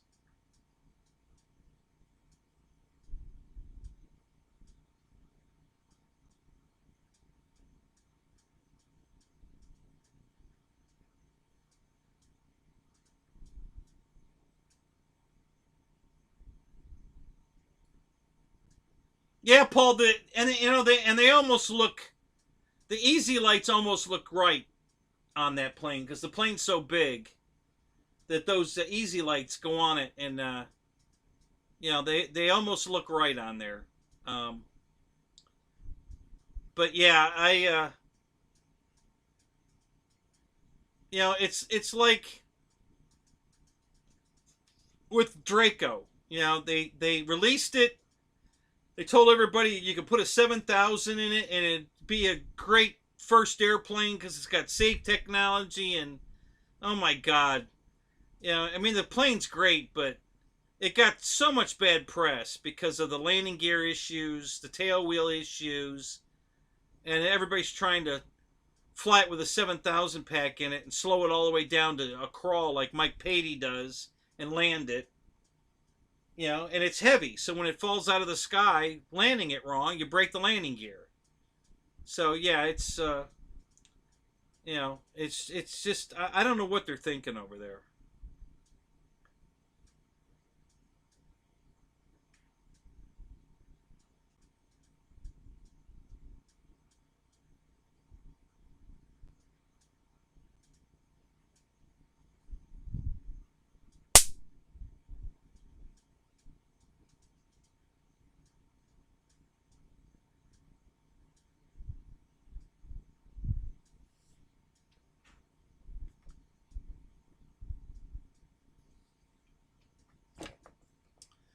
Yeah, I'm a huge night flyer, Michael, so I love the lights. And even if it's just daytime, like right now, just sitting here on the table, um, I just love looking at the lights. This to me just looks so cool that you know I love the lights. I just if a plane's got lights on it, I'm in. I pretty much, it's an automatic. I'm buying it if it's got lights on it. I can't think of anything right now. The only thing I can think of right now that I've passed up with lights is the night vapor. I didn't buy a night vapor. Other than that, I think I've pretty much, if it's got lights on it, I have it. Um, and then I have a bunch of planes that don't have lights on it. But if it's got lights, it's pretty much in my hangar.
I don't know how my chat got scrolled up, but I got to scroll down and get caught back up on the chat.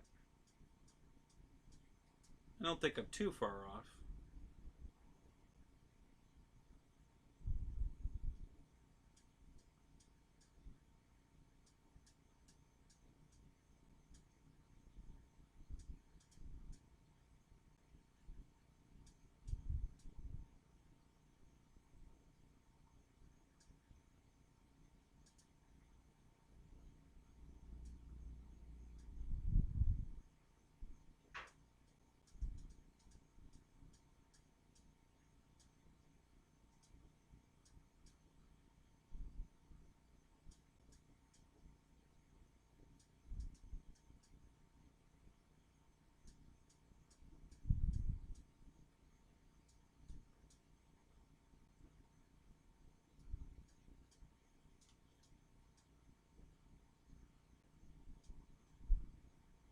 All right, I'm almost back, I think.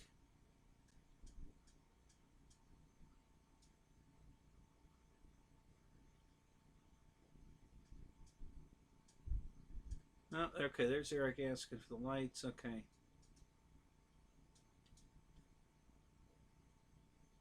Yeah, that's a good question, Mike. How is your trailer coming along, Eric?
Yeah, Mike, I'll get a Draco one day.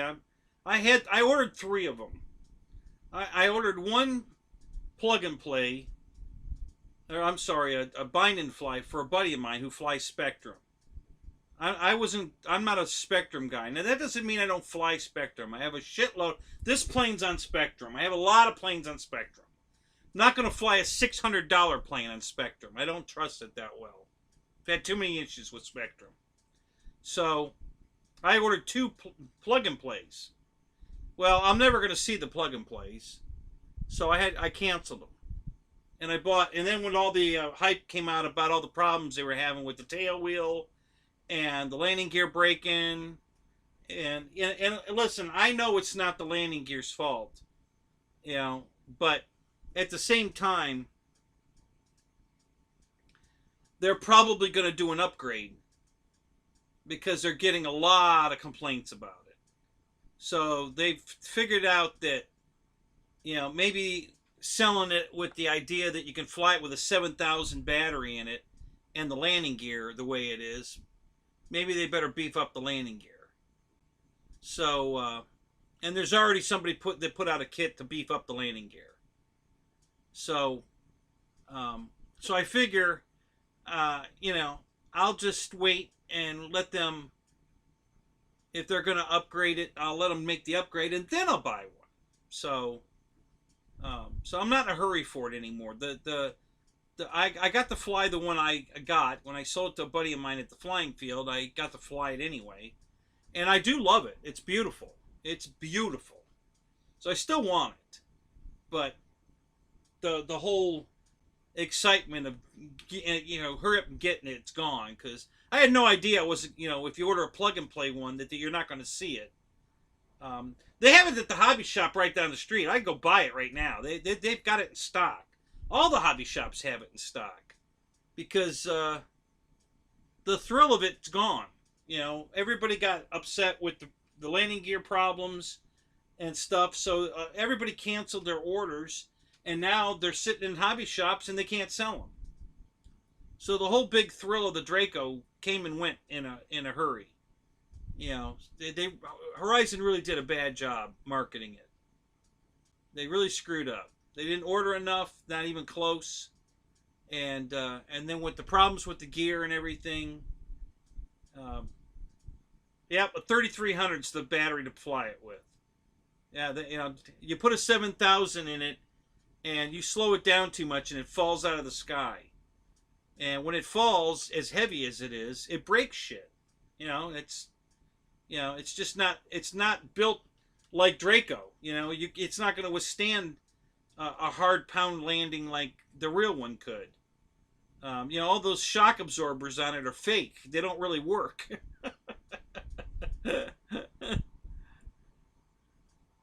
Right, exactly. Merkel told everybody it was okay to fly it with 7000. So people did. And, you know, they're not, maybe their piloting skills weren't that great, or you know, but they slowed it down too much. It fell on the ground, broke the landing gear, and then everybody's pissed off. That's all you read if you go on RC groups, is the landing gear's shit on the plane. That's what everybody says in RC groups. The landing gear's shit, you know. It's not really shit, but again, Merkel told everybody you can fly it with a 7000, and now the landing gear's breaking. So, like I said, you know, Horizon doesn't know how to market their stuff at all. They're just missing the boat. You know, so they need somebody, and that job is available right now. They've finally decided they need a marketing guy. So, um,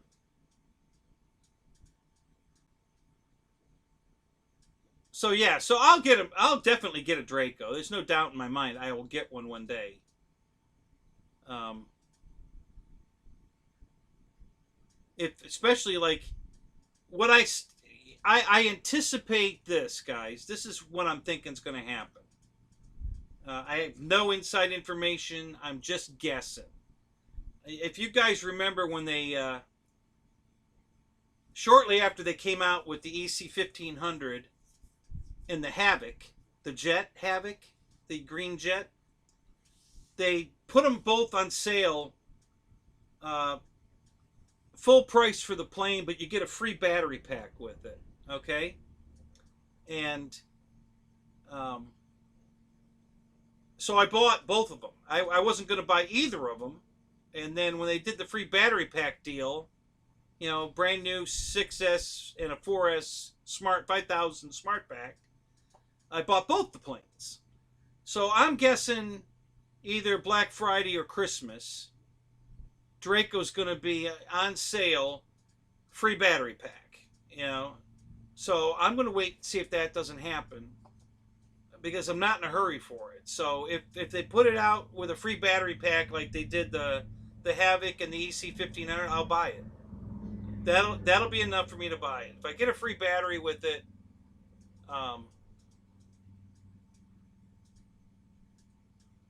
so yeah, if that'll push me over the edge to buy it. Otherwise, I'm going to wait and see if they upgrade the landing gear. But yeah, if they offer it with because they're going to have a ton of inventory, you know, I'm sure all these hobby shops are pissed because they all ordered a bunch to have on stock, and now they can't get rid of them.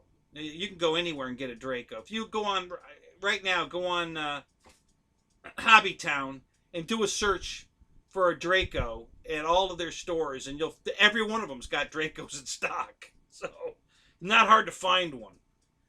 So my guess is that they're going to do that sale so that the hobby shops can sell their product, because they probably have 3, 4, 5 of them on the shelf, thinking that they're going to be a huge draw, and nobody's buying them.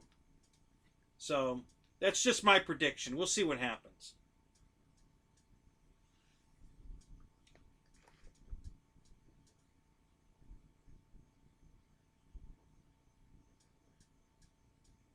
Right, Michael. That's exactly how you land every plane. You got to carry power. You got to have the power on, and fly it to the ground.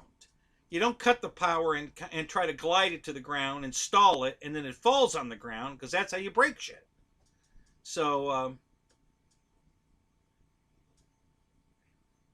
yeah, I've heard great things about the Bighorn. I might order one of those. I tried to order one, actually, and they were back ordered. I went online once to get one, and they were all on back order. So, but yeah, I'll probably get a Bighorn. I'm liking the idea of it. Um,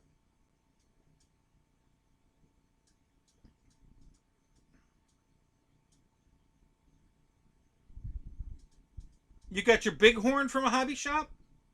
Your local hobby shop was stocking a Bighorn? Really?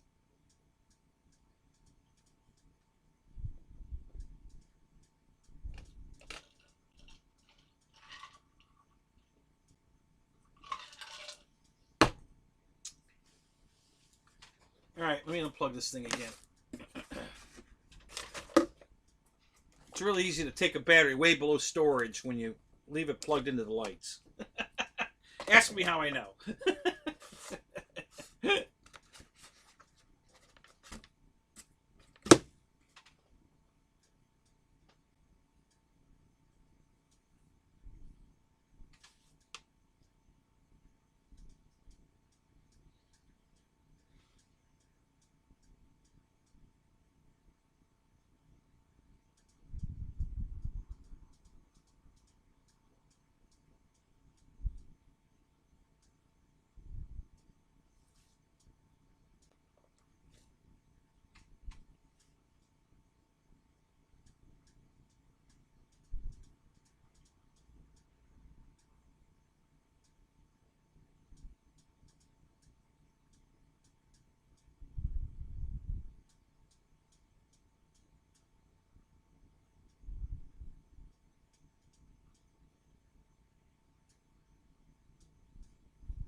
Hmm.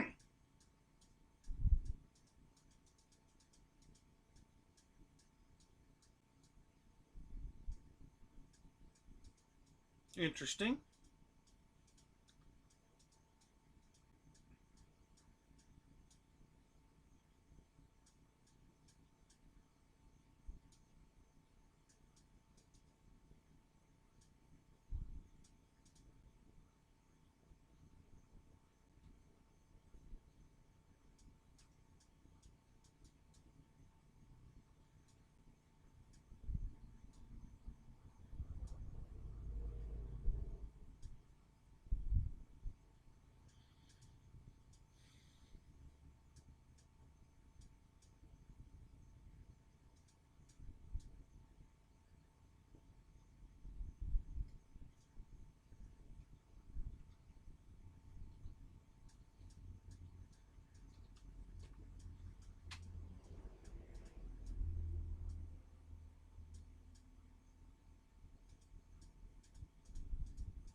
Wow, that's great.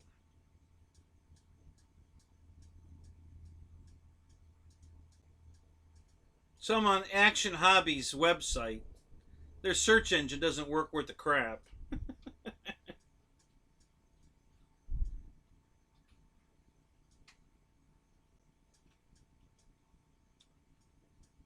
Did a search for airplane.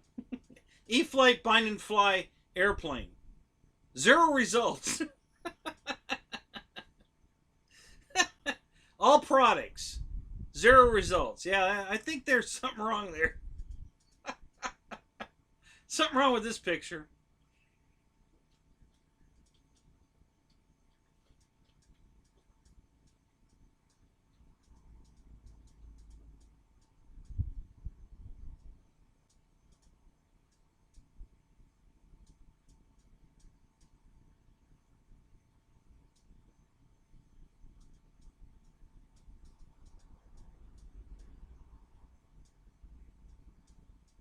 All right, let me get caught back up. Hang on a minute.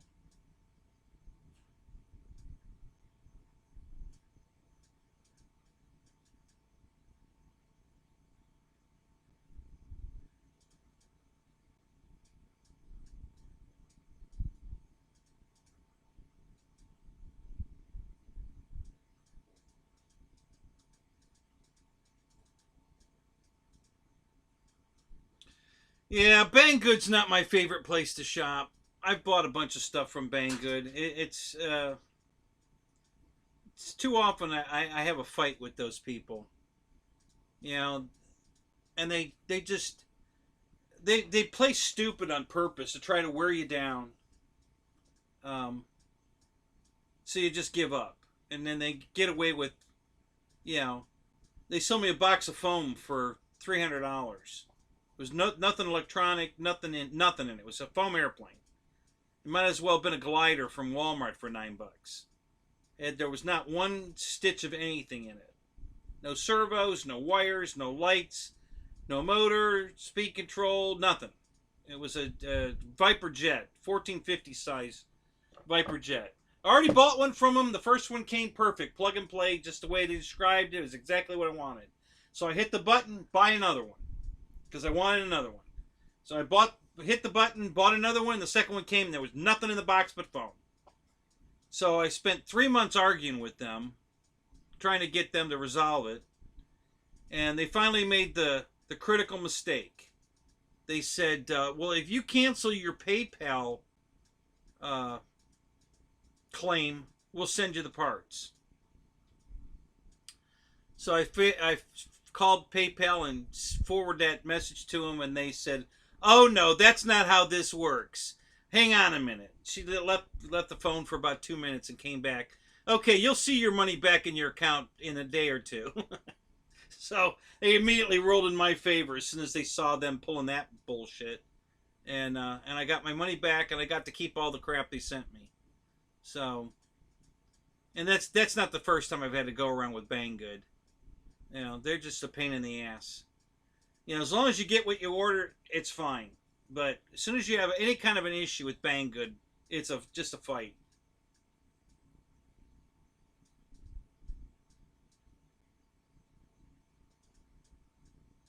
Yeah, that's another plane I want. The Husky. And so, did you guys notice they did away with the the 5 cell um,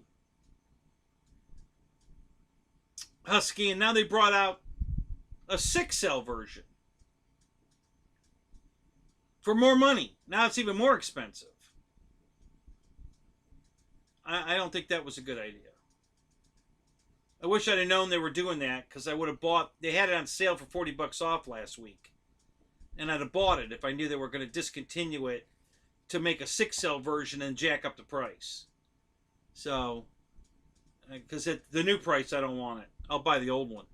I'll buy the 4S one for the price difference. So,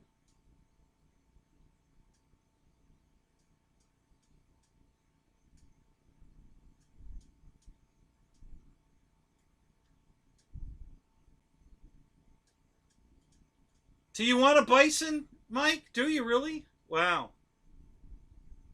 I think you and I think Micah wants one. I think you guys are the only two that I know that want a bison.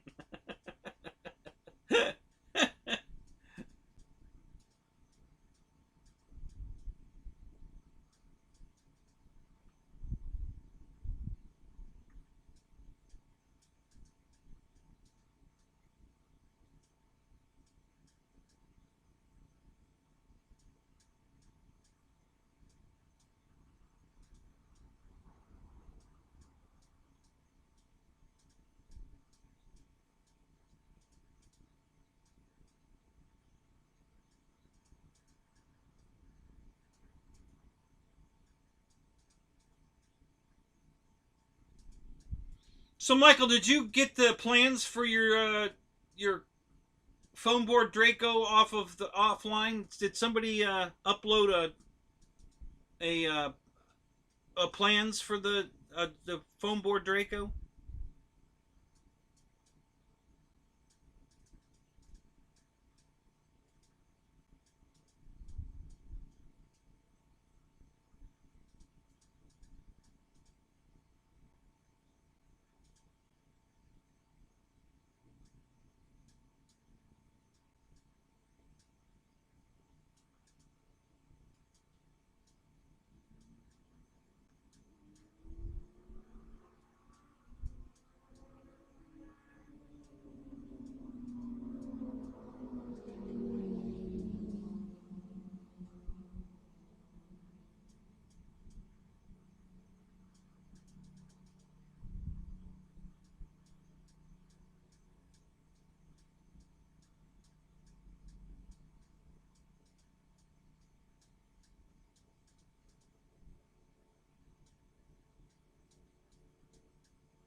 Oh no, you made your own plans. Gotcha. Oh, good job.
Mike, have you looked at the FMS PA18? It's a Cub. That's what this is right here. Yeah, you can see the right there's the elevator of one right there. Um, yeah, have you looked at that? I think it's a better deal. It's either cheaper or the same price, and it comes with floats. It's got lights, floats, and all that. It's a nice airplane. I have two of them. The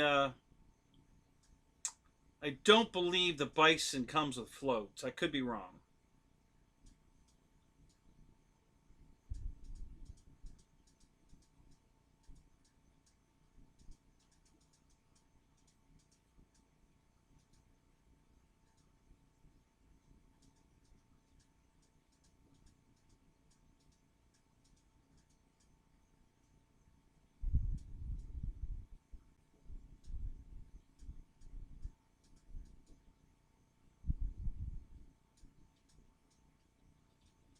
So, Michael, here's an example of playing with lights that I like.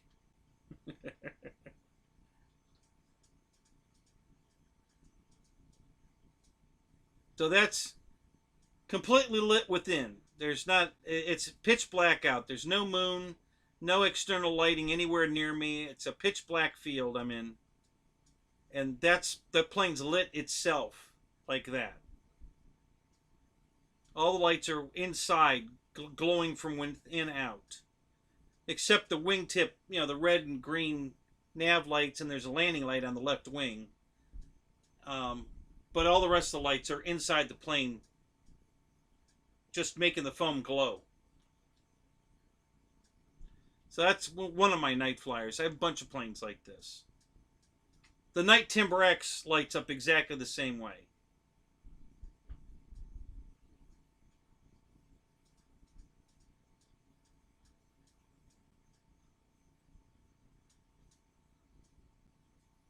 And this plane's huge. I mean huge. And I'll show you what I mean by huge. I think I have a picture of it. Hang on a second. Let me look here.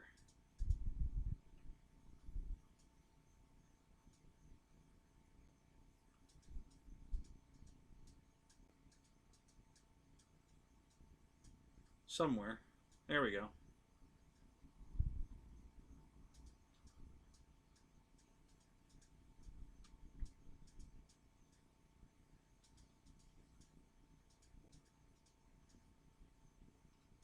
Uh-oh. Don't you do it. Don't you dare do it.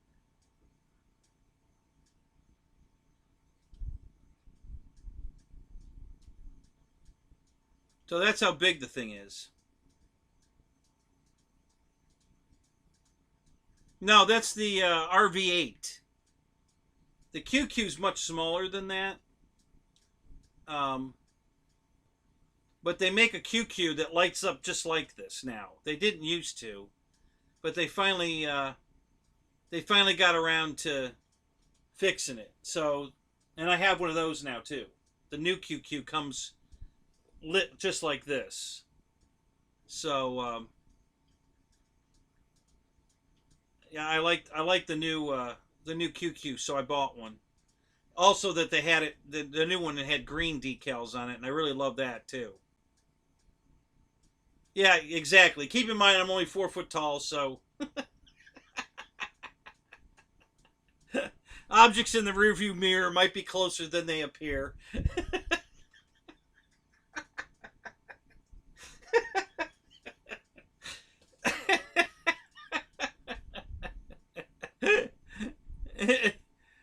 Oh my god.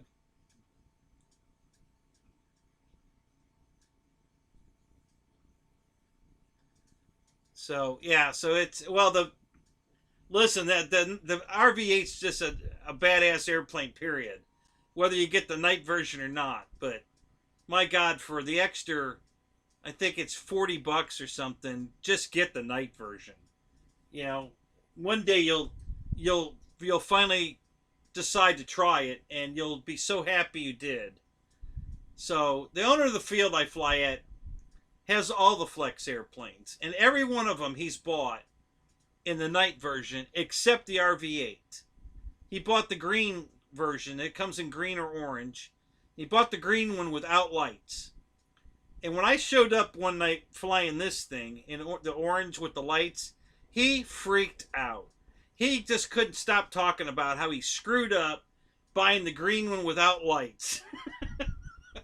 I'm like, yeah, Bo, every plane you bought from Flex has lights in it. He goes, I know. I don't know why I didn't buy the night version. He says, God damn. And now I wish I'd have bought the orange one.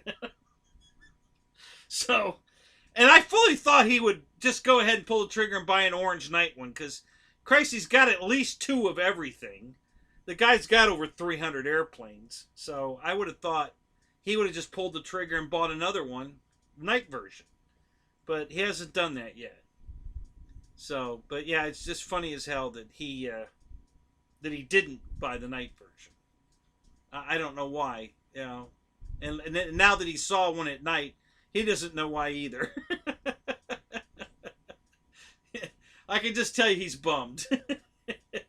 He really wishes he'd have bought it. So,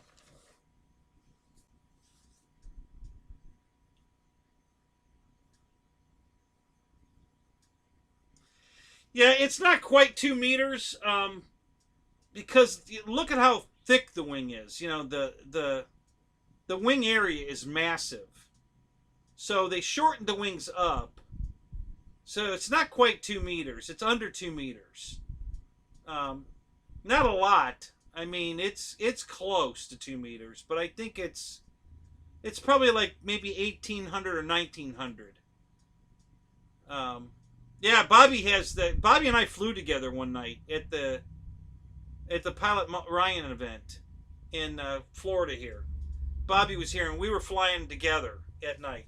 I had mine, he had his, and we were doing this inverted low figure eight stuff in the together. We were flying together. It was really cool. We had a great time.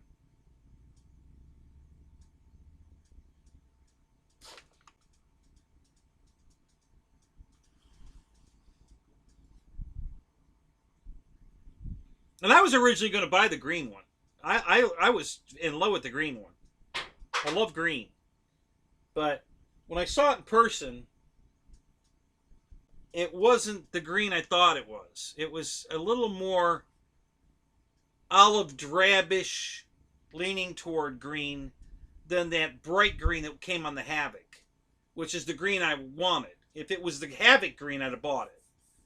But it was more of an olive drab kind of green when you see it in person.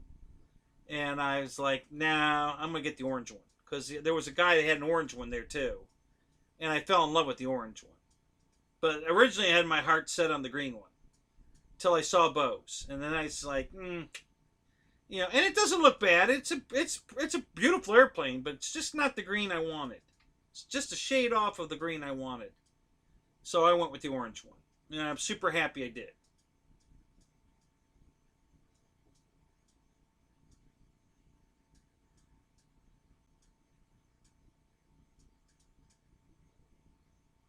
The wheels fell off in flight? On Bobby's? Really? uh,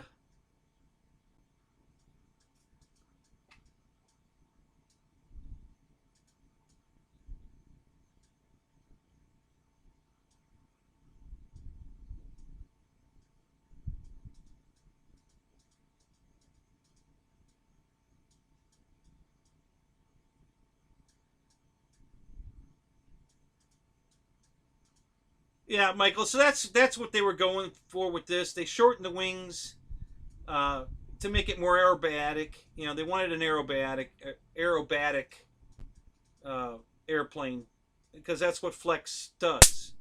So they chose to go. Um,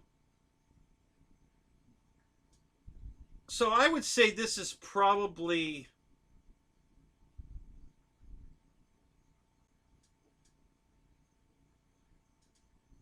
yeah, I'm guessing it's 18 or 1900 millimeters, not quite 2000. Um, my Carbon Z's definitely got a bigger wingspan than this. But both of them have these super girthy fuselages. They're huge. So, you know, they're certainly not scaled to each other. The Carbon Z T28 would be massive compared to an RV8. And in real life, these two models are very close in size. They're both just super girthy, big fuselages, a lot of wing area. Yeah, the Carbon Z is 2,000 millimeter. Um, but yeah, they look like they're the same size airplane when you just sit on the ground next to each other.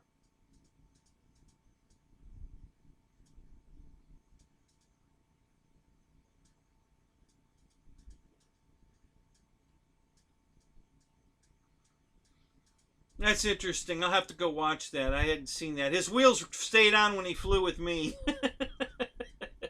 So he solved the missing wheel problem.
So, Michael, is it a Flex Innovations RV8?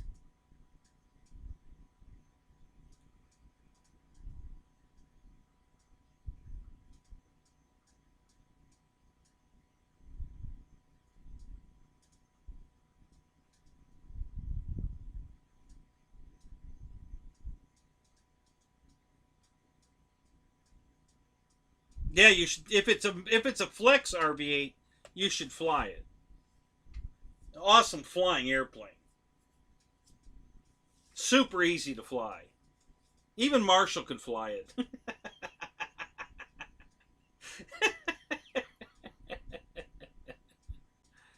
No, not that big. Wow. So who else makes? How long ago did you get it?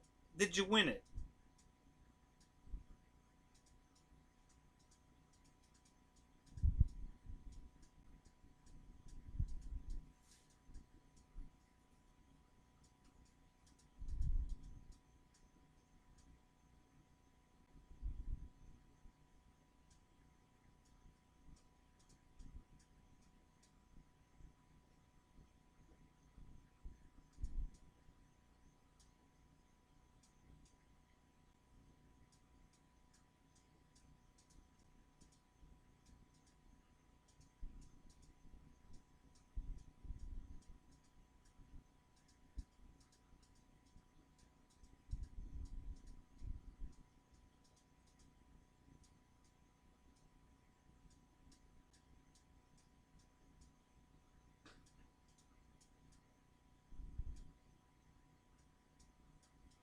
Oh, 3 years ago. Wow, I have no idea then whose kit that is. I don't know who made an RV8 back then. Is it a balsa? Is it foam?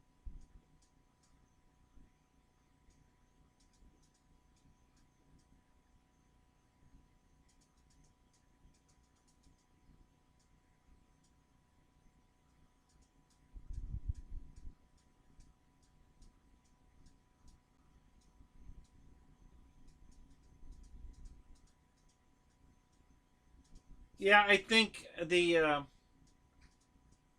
new Cub has the smart technology in it.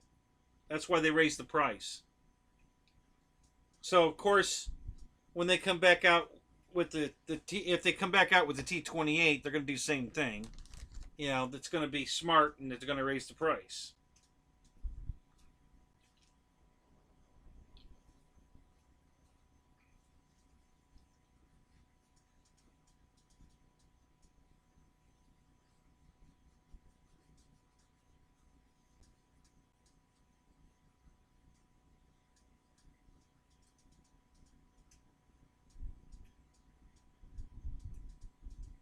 All right, Michael, we'll be here. I'm not going anywhere. At least not till you get back.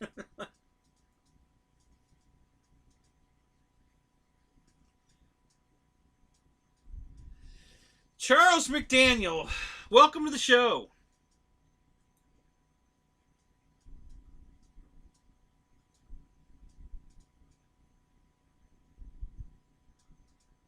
Charles, I think they are. I think they're probably going to bring this Cirrus back with smart technology. I'm hoping they bring the Spitfire back with the smart technology. I think they're going to bring the Carbon Z back with smart technology. That's my hopes and dreams.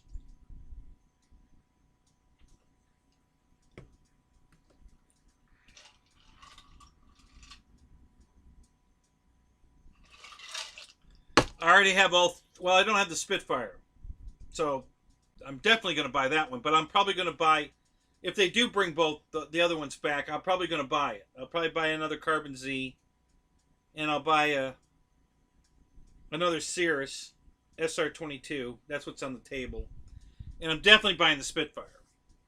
So yeah, I was working in the yard, and a tree branch got me in the head, and it was bleeding. And now there's a big ass scab on there. I almost thought it was a tick. So that's why I was picking it. Wanted to make sure, is this a scab or a freaking tick? So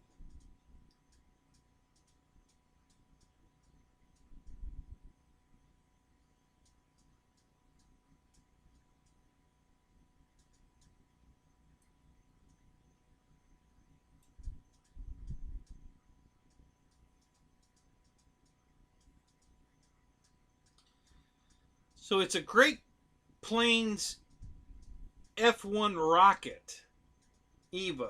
Really? All right, I gotta look that up. What the hell is a Great Plains F1 rocket Evo? You gotta go check that out and see what the hell that is.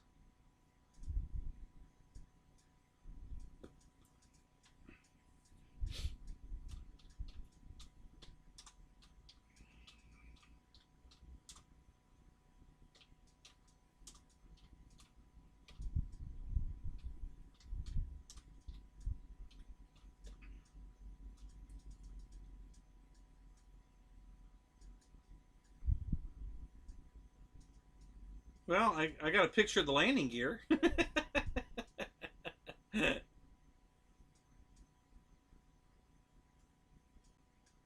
Let's go to images. Let's see what we got.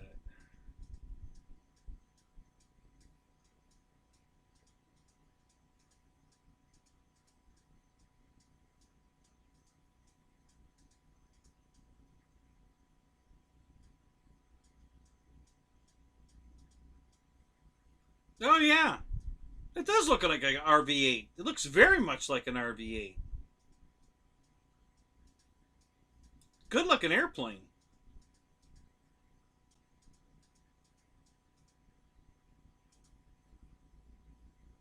Designed to be a gasser, but it's easily adaptable to electric. Yeah, that's a really nice looking airplane. Expensive. Well, I say that. I'm guessing. I have no idea what it costs because I can't find one for sale, but I'm just guessing it's expensive. I don't know how big it is either. Let me see if I can find.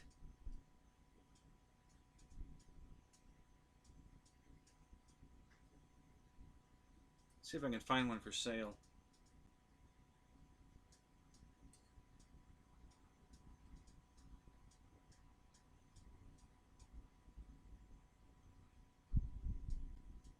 The canopy's only $15, so that's cheap. Does it say what the wingspan is on the box, Mike?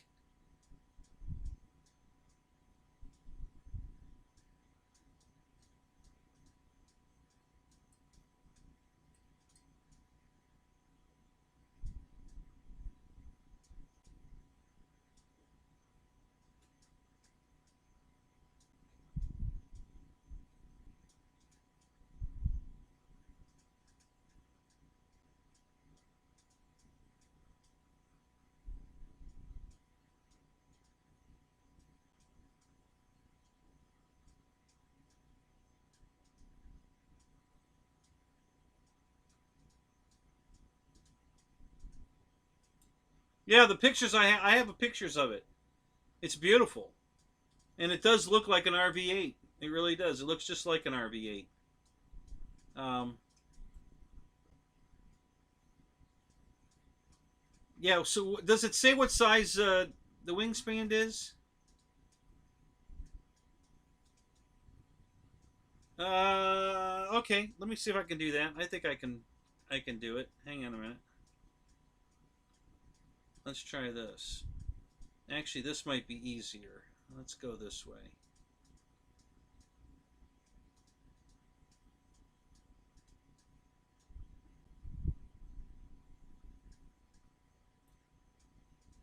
Images. Click on an image. Let's pick a good one.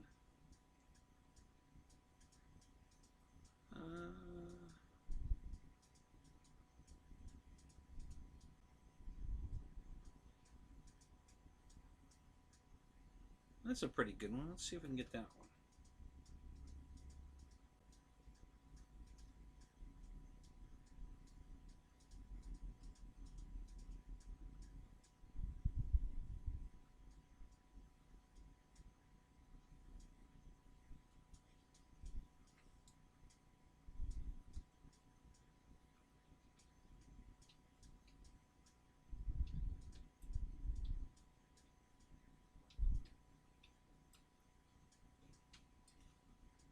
Okay.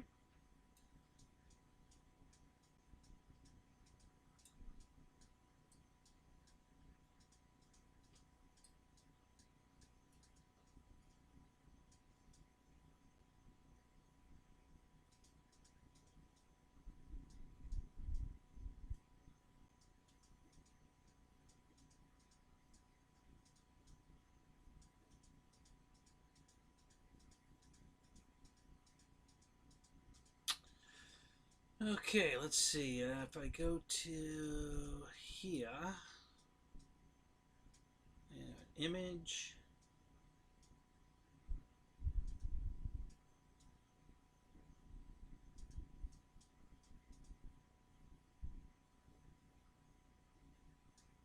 Browse. Download.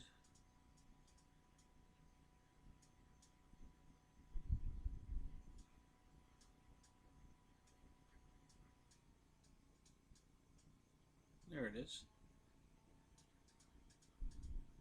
Open. Okay.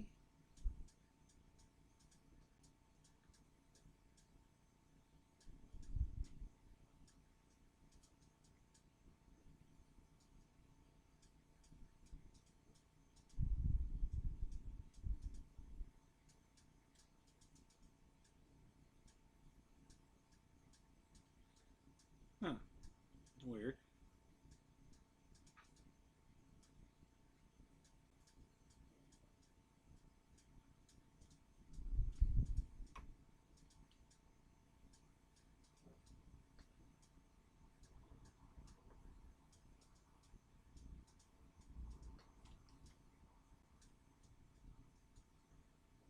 All right.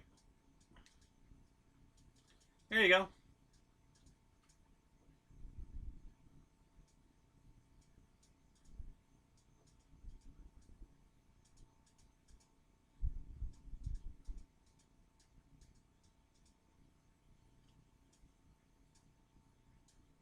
So what do you guys think of that? That's a pretty airplane.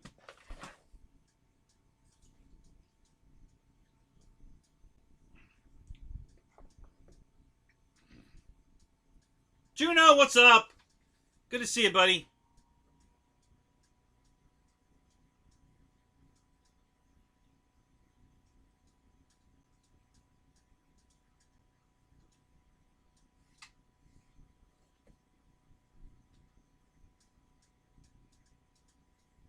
Oh, Matt, are you leaving? Are you here? Where did you go? Where are you at, Matt?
All right, Matt. So you're here. Good, good. I'm glad you're here.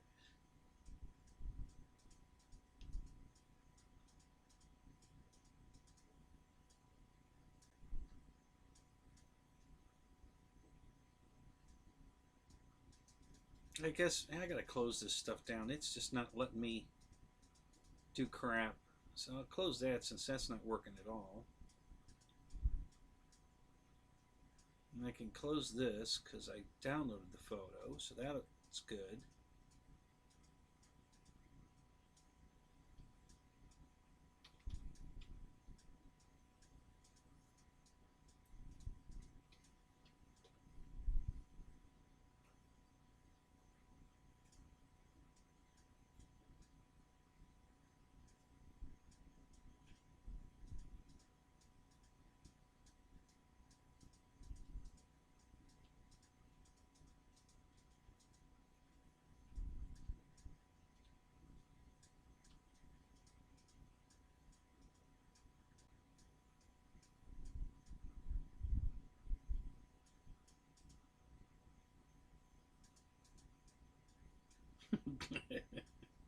No, no Draco yet, Jonah.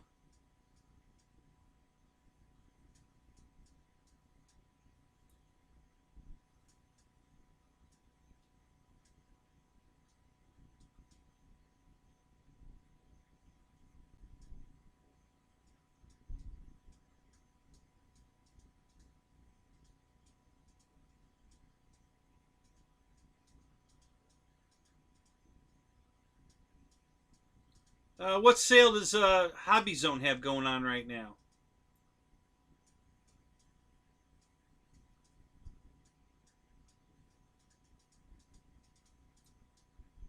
Oh, Tower Hobbies. Yeah, I saw the Tower Hobbies stuff.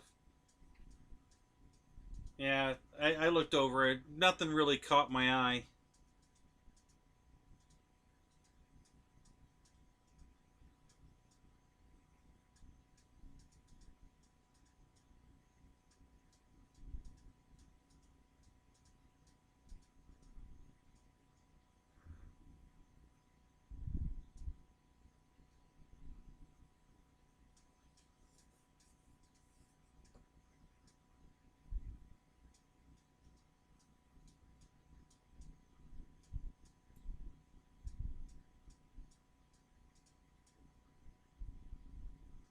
Why don't you sell it, Michael? Where are you located?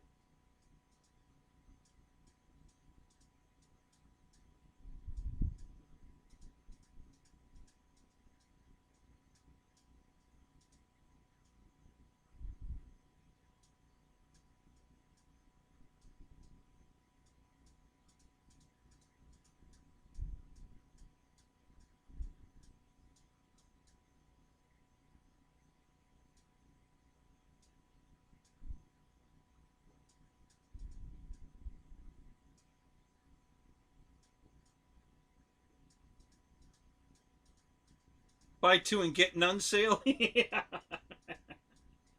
That sounds like the Horizon Hobby sale. Bought three and get none. That's oh no, that's I did get one, I guess, eventually. Yeah.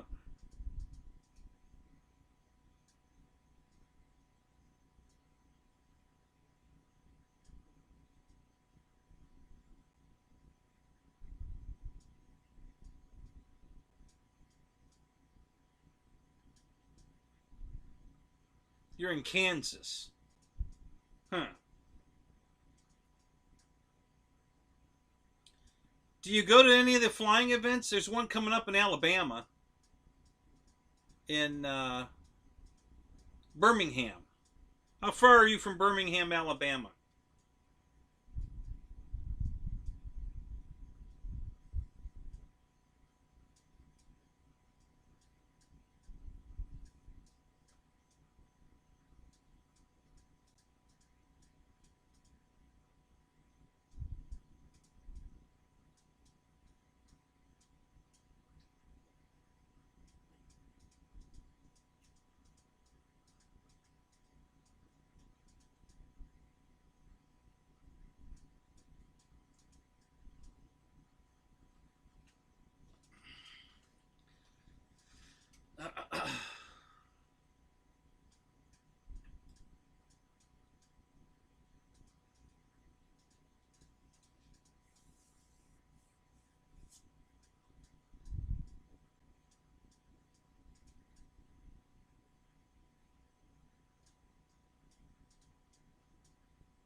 Wow, nice.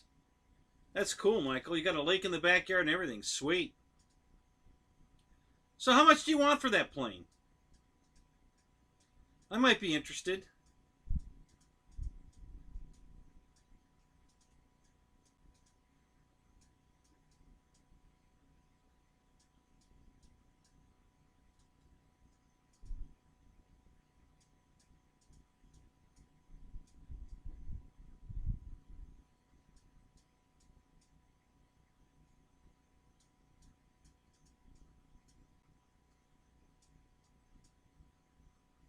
No, Juno, I haven't won that, and I probably won't win it. Garrett being Garrett, you know, nice guy. Nice. He's a kid. I'm guessing he's probably 12, 14, something like that. Um, he did a great job with a Carbon ZT28. And of course, the kids and the girls always get the votes. So I doubt I'll win. Unless I do something crazy, which I'm planning on doing. I was planning on doing it today, but it rained all day at the field today. But I might go flying tomorrow. And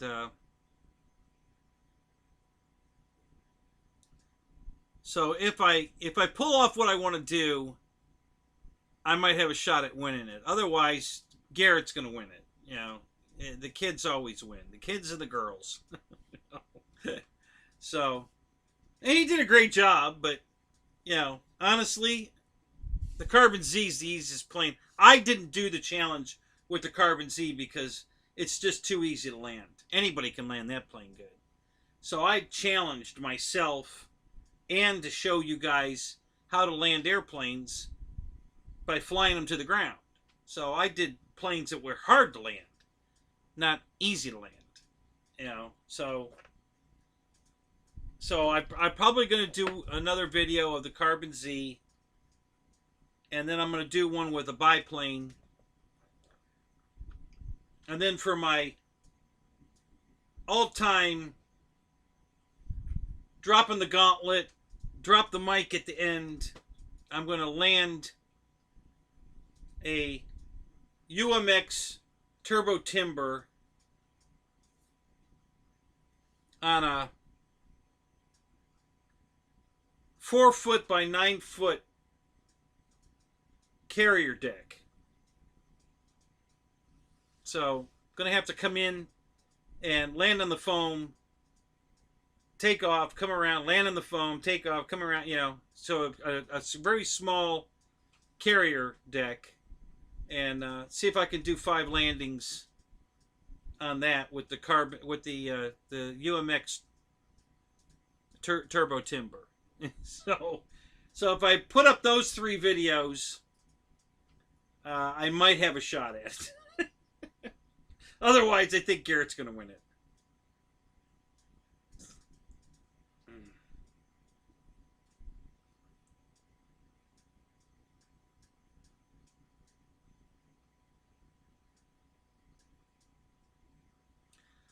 Well, Michael, think about it and get back to me. You know, give it some thought. Check. I don't know how much it costs. I can't find a price on it. Apparently, it's not available anymore. So I have no idea how much it cost when you could buy one, but it doesn't look like it's still available because when I did a search for it and it hit the shopping, nobody, you know, it didn't take me to anybody's website like, you know, Tower or Horizon or, so I don't know. I don't think it's available. Well, you know what? I'm on here. Hang on a second. Let's do a search here while we're here.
So I'm just did a search for Dracos to see where you can get one, and there's one right here in Tampa. That's the closest hobby town to me, and they have one in stock. I don't know how many they have in stock, but it's in stock. The one in Kennesaw, Georgia, which is where Air Marshal lives, they have it in stock. Um, let's look and see who else. Asheville has it, and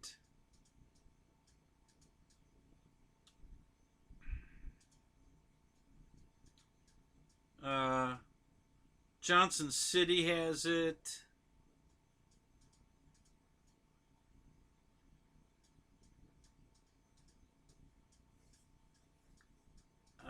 Evansville has it.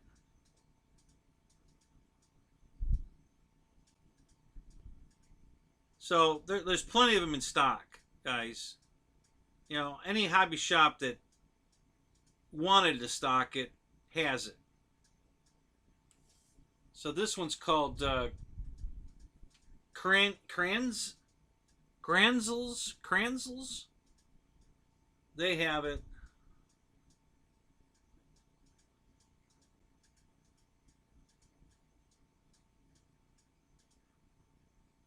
Springfield has it. So yeah, like I said, there's plenty of Dracos out there if you want one. You just need to go get it. And I'm just not going to do it yet. Okay, so my damn keyboard's messing up again.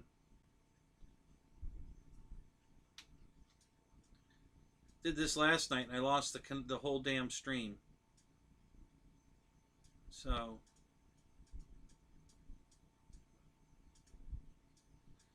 alright, so let's see if this thing is.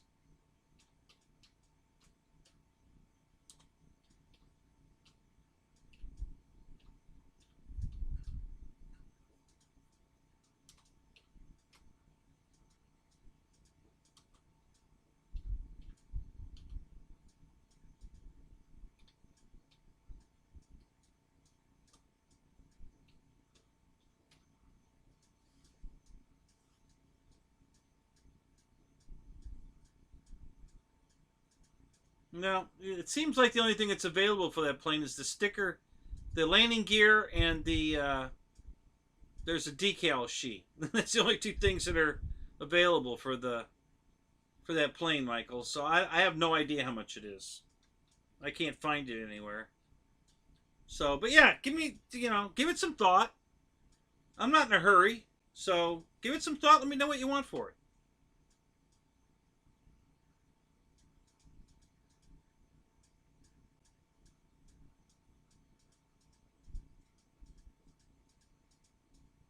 Yeah, Michael, that would be awesome. If you do you fly into Tampa much?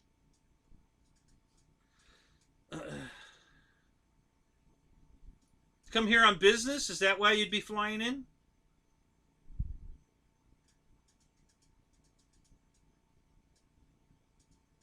Right. Yeah, so you're Overland Park, Kansas hat.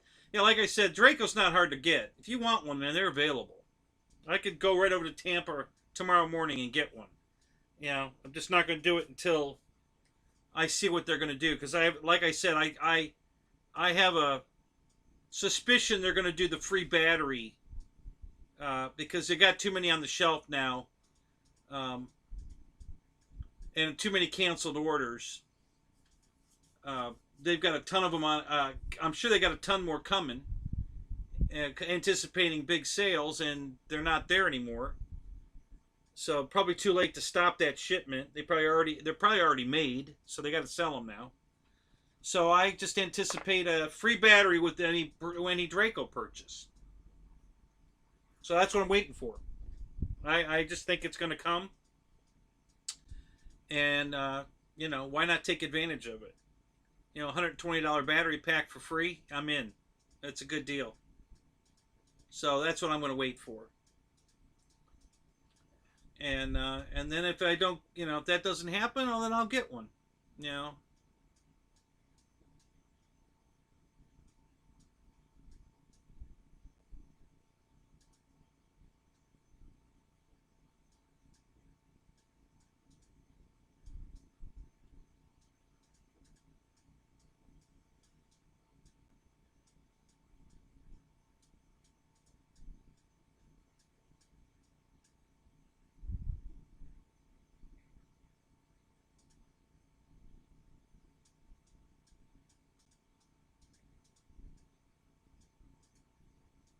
Oh, no kidding, Michael. You're a business jet captain. Awesome. That is freaking awesome, dude.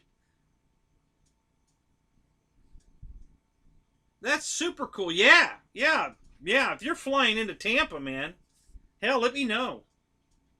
Shit, I'll come pick you up, take you to lunch.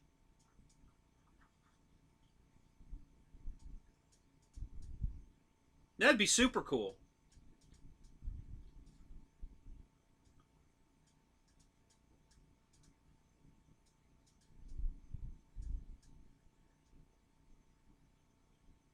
Do you fly into Signature? Is that where you usually go when you get in town?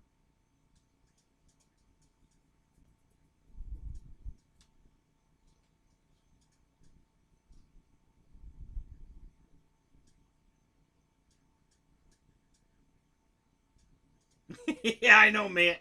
Matt, that's just not your plane. I get it.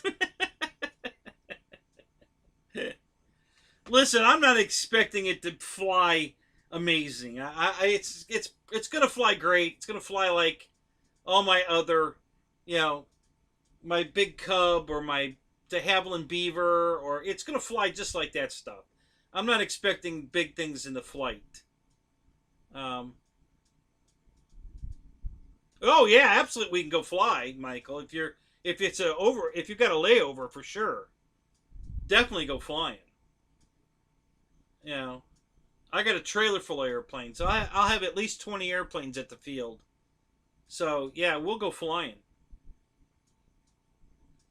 Yeah, Signature at Tampa. Yeah, is that where you fly into?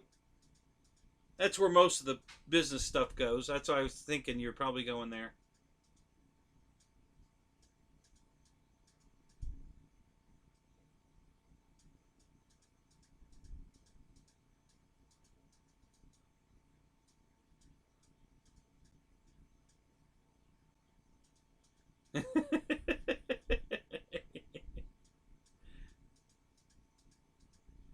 I don't even like how it's boxed up.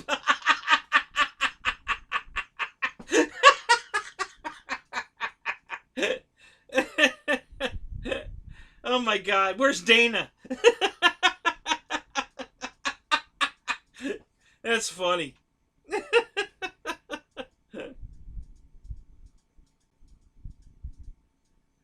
You bring something flight test?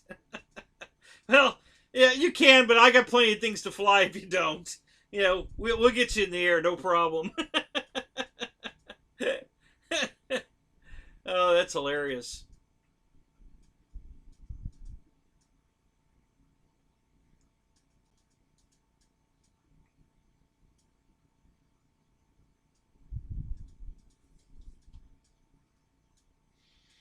I'll let you fly my RV-8, Michael. You'll be hooked. And I mean, you'll be hooked. It flies that good. You'll just be like, oh my God. And then you'll go home and order one. So,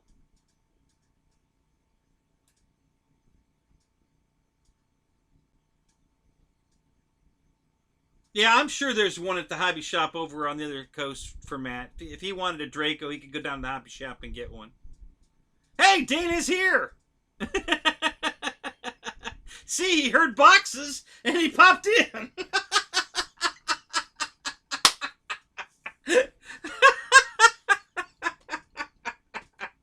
Oh, that's perfect, Dana. Good timing, buddy. Oh my God, that's hilarious. Oh my God.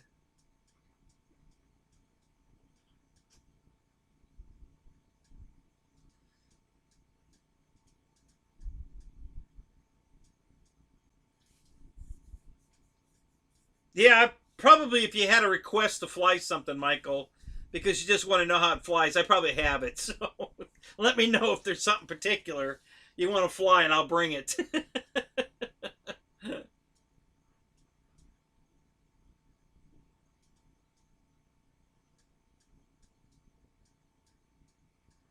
Yeah, man, I know you got to drive a distance to get one. So do I. Tampa's not a stone throw away. Straight line is not really too far, but driving there between the lights and traffic, it's about an hour to get there from here. You know, nothing closer than that. That's the closest hobby shop to me is an hour away. So, it used to be close. They used to have one that was like 8 minutes down the road, but they closed up.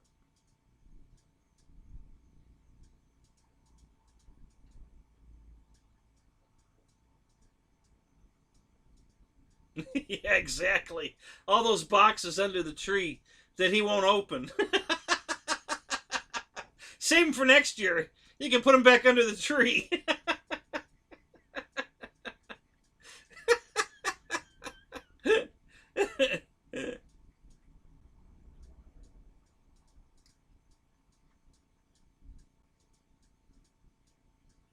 That's too funny.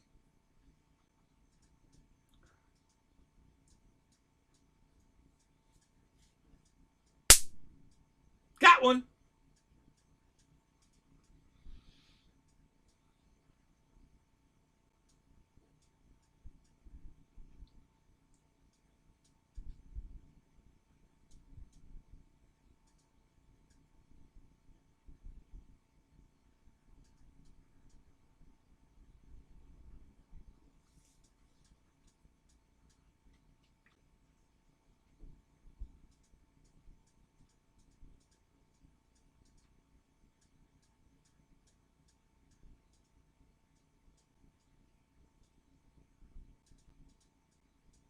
Oh my god, don't. Oh my god, the blasphemy. You're gonna give poor Dana a heart attack. You're throwing out boxes? Oh my god. Are you nuts?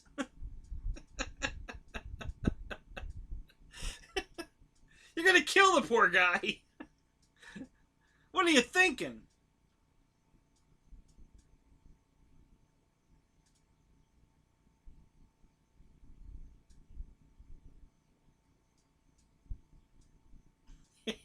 Right, Michael. Well, let's see. Gravity's always on. Um, there's always air.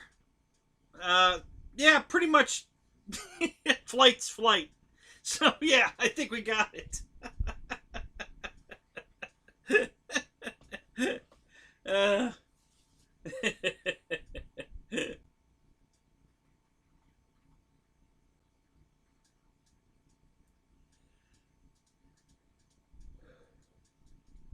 Geez, I'm surprised John's not in here.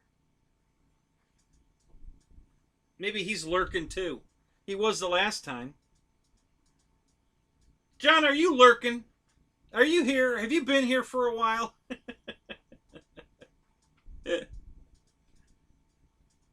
It's about that time.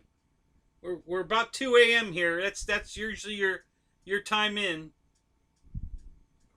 Alan, you're back. How you doing, man?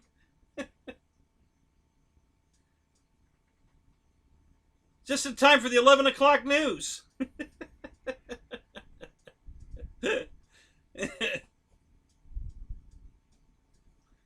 So how long you been flying, Michael?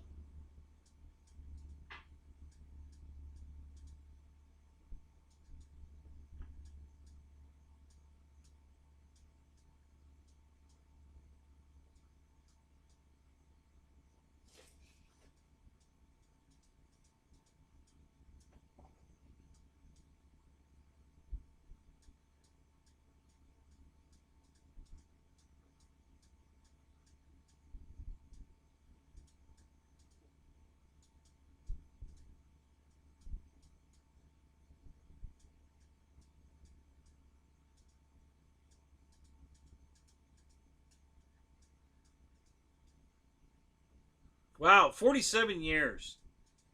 Good for you. I've been flying RC for 48.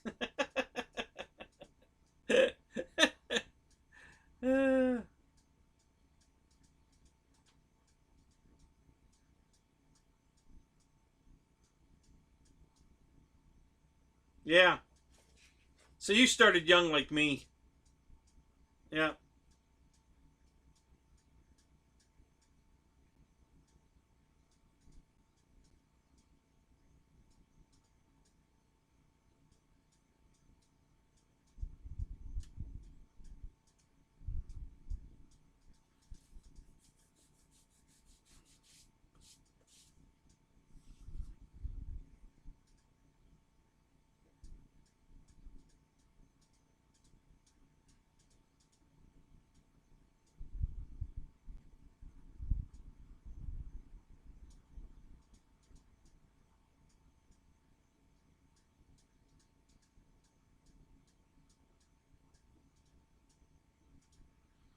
Yeah, same here, Paul. I got to drive an hour to get to a hobby shop.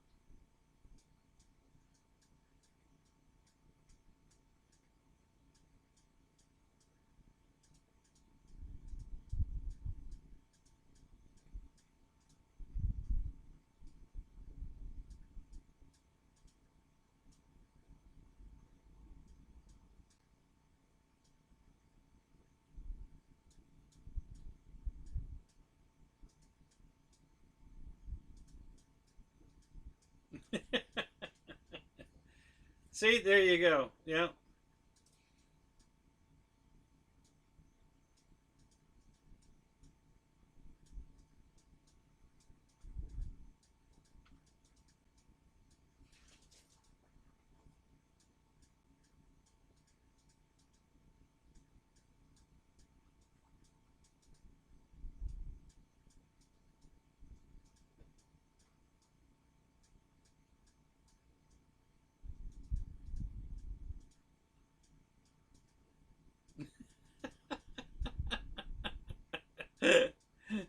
Gotcha, Juno. Oh my god. Yeah, see that you're in good shape. You get a hobby shop 15 minutes away. Yeah, that's not me. I have to fly past my flying field, or I should say, drive past my flying field to get to the hobby shop, and it's really kind of it's out of the way actually. Um, it's more south. I have to go south to get to the flying or to the hobby shop, and I got to go farther east.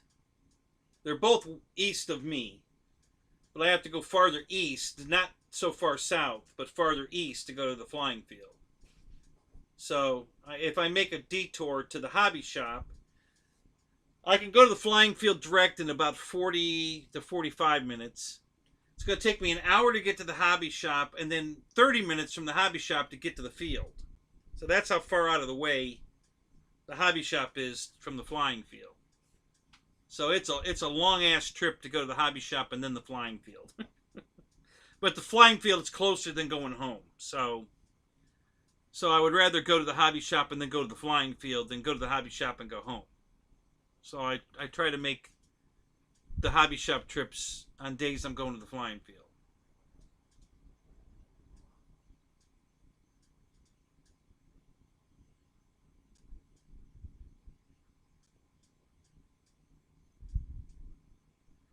Yeah, Michael, I do too.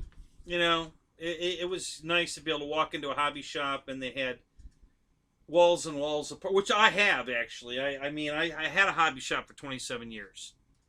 And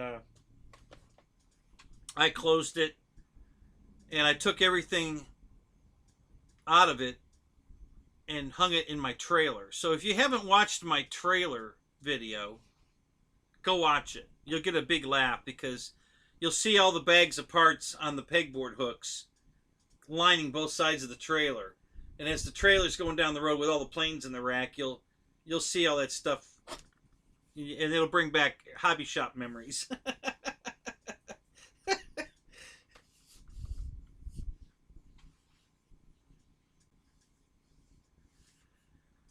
When I grew up, the hobby shop was in a hardware store. Half the hardware store was hobby shop, and the other half was everything else. It was a very big hobby shop, big clientele. Um, and that's where I bought everything, and I think it's still in business actually. My friend worked there, and then he ended up buying the place. So I think it's still open. I think it's still there. Same place it was. I think it's still open. He's still running it.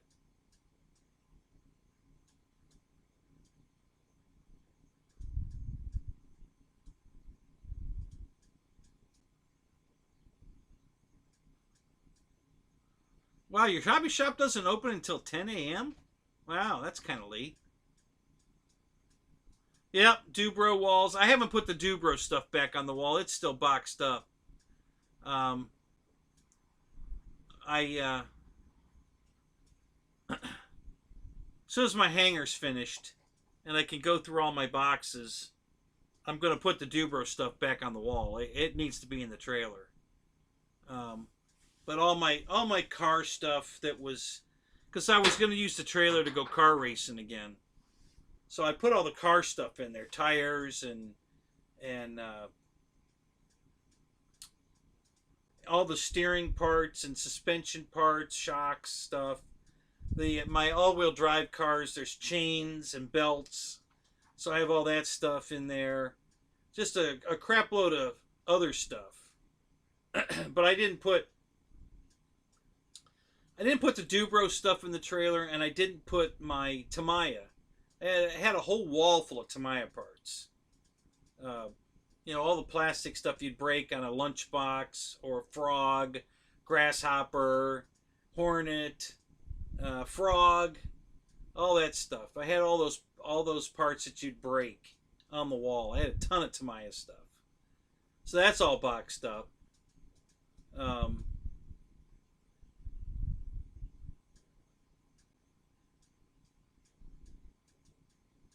Yeah.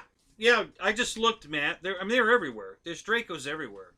If you want a Draco, I literally can just drive to Tampa and get one. But if I happen to be up in Atlanta, right where Air Marshal lives, the hobby shop that's just down the street from his house, they have it. So it'd be no trouble to get a Draco. I mean, if Tampa didn't have it, I could call Air Marshal and say, hey, walk out your door, go over to the hobby shop and buy the Draco they have and bring it home and send it to me. Or I'll come and get it when I go up there for the Alabama show. So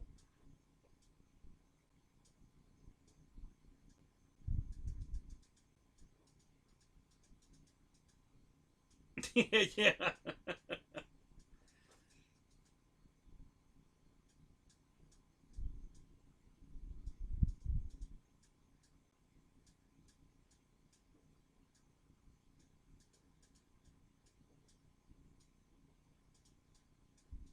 Wow, that's awesome, Michael. Yeah, that's super awesome. So yeah, I was shopping at that hobby shop that my buddy bought years later when I was 13, and um,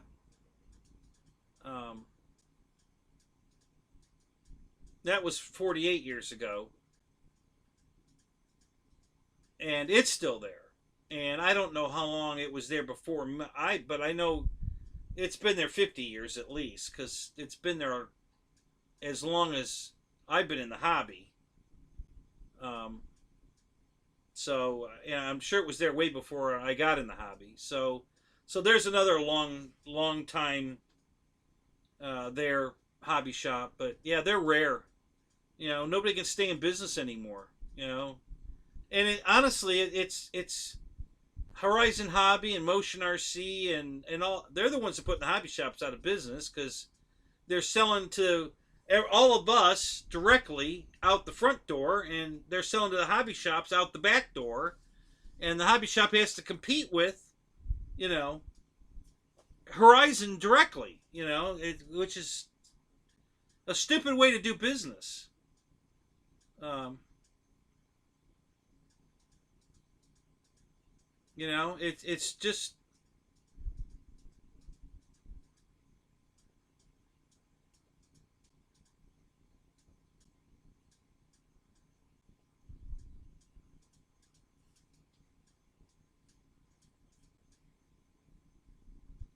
If you don't have a gun, they give you one. Well, that's kind of what they did in Kennesaw, Georgia years ago. The crime rate was so high in Kennesaw that every home, every head of household in Kennesaw had to have a gun. It was the law. You have to have a gun if you own a home in Kennesaw. And the crime rate went to zero. I mean, as soon as they made that law, the crime rate went. I mean zero. It didn't back off. It went to zero. As soon as everybody was forced to have a gun in the house, all the break-ins stopped. And that the NRA uses that quite often when they're fighting these, try to take our gun laws stuff. they always bring that particular one up because it just proves that you know owning a gun is enough to stop crime.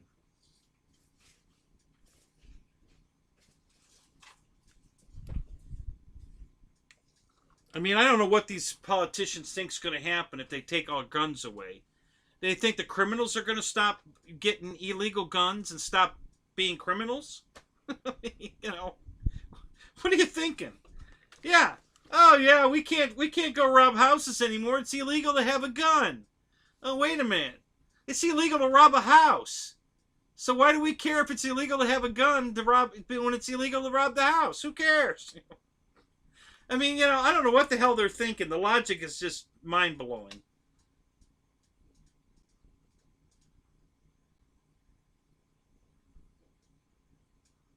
Right, Michael. And that's the good side of it, is that the hobby shop can buy the Horizon product and sell it because it's out there. And Horizon does all the advertising for them, so they don't have to spend any money on advertising the stuff. They just have to have it on the shelf. But the markup's not that good. Horizon was one of my distributors when I had my hobby shop open. I still have the beige Horizon hobby binder sitting over here in the carport.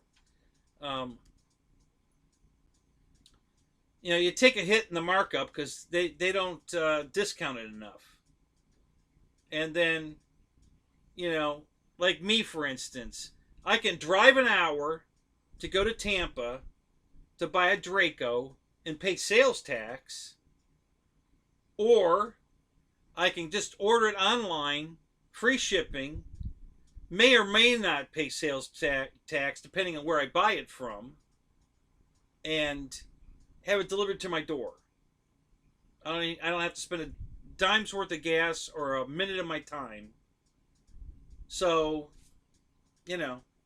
so if it's a great hobby shop that takes care of me when I go in there, good people, and then I'll make the trip. Yeah.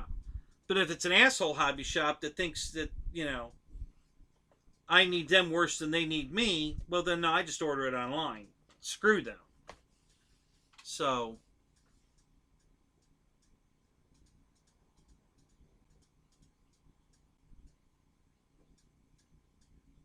exactly, Alan.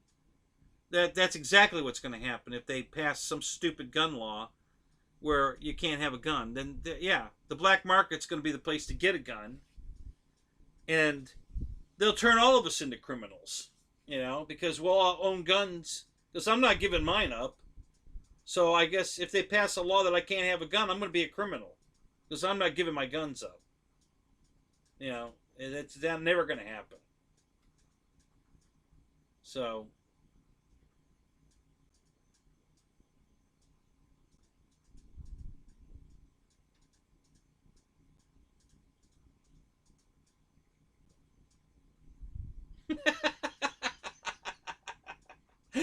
that's great, Paul.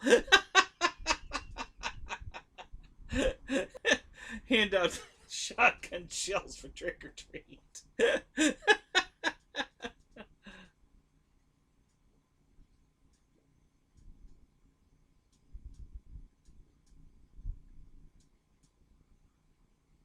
Oh my God. Yeah, isn't that horrible? It's kind of like that here too. My field is filled with so many pilots that can't fly without safe, and even with safe, they can't hit the runway. So, if it's on the ground and they can get to it and it's not broken, they're happy. That's good enough. Even if it's broken, as long as they can get to it, they're happy. Because at least they get their battery pack back to use on the next plane that they're going to crash somewhere in arm's reach of the field. So, yeah, it's kind of sad.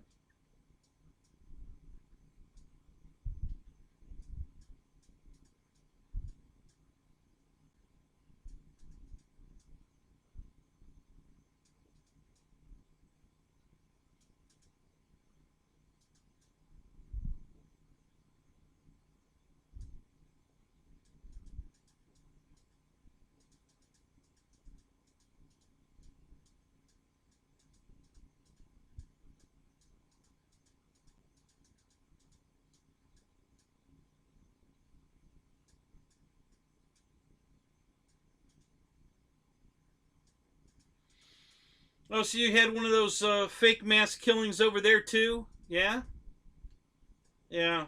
I think that's hilarious.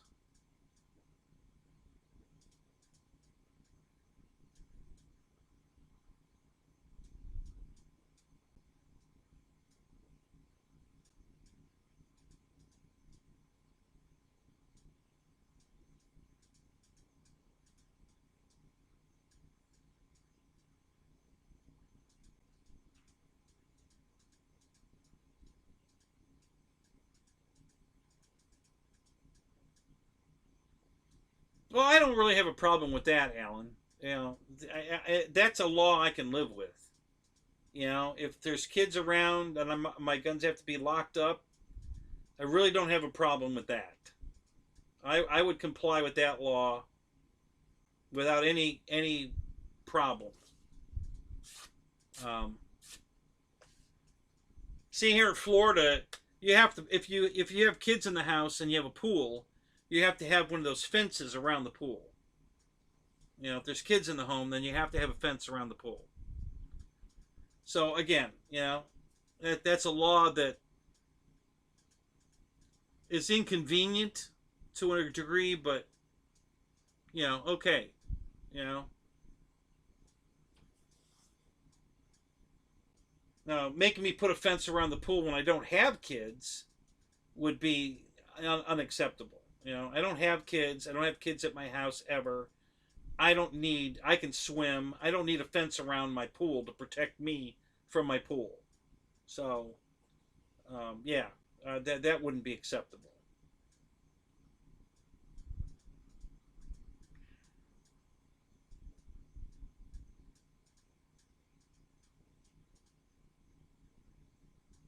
Checkpoint Charlie is down your street.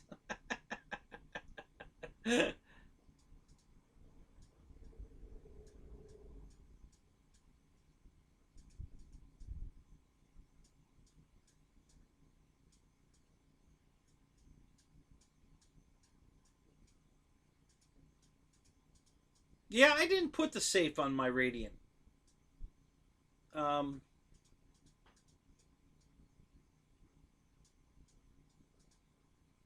you know, when I had my oh, what do they call that damn glider? I did have safe on that thing because I had it set up to fail safe into a circular pattern. So when I found a thermal, a lot of times I'd flip it into safe to try to get it to stay in that thermal. And I had limited success with that.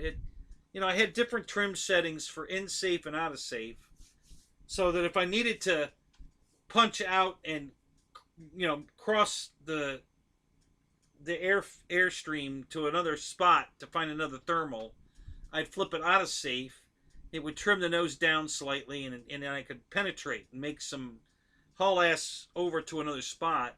And then when I got to the spot, I put it back in safe to orbit in the pattern. So I didn't do that with the Radian though. I probably should have. I might think about that.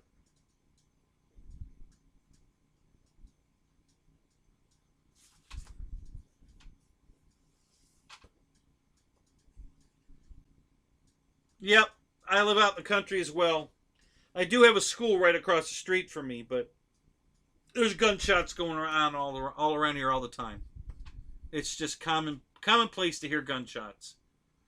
Sometimes it's me, but yeah, there's always gunshots going off around here.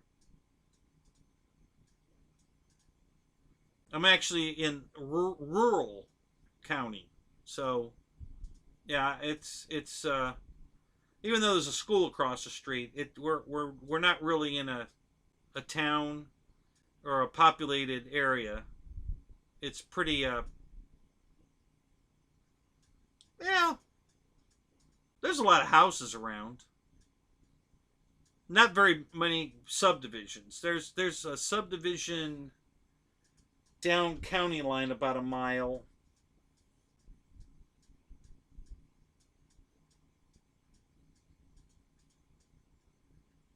Well, actually, there's kind of. I'm thinking of the deed restricted community. You know, there is a. I guess that's probably a. I don't know. Maybe not.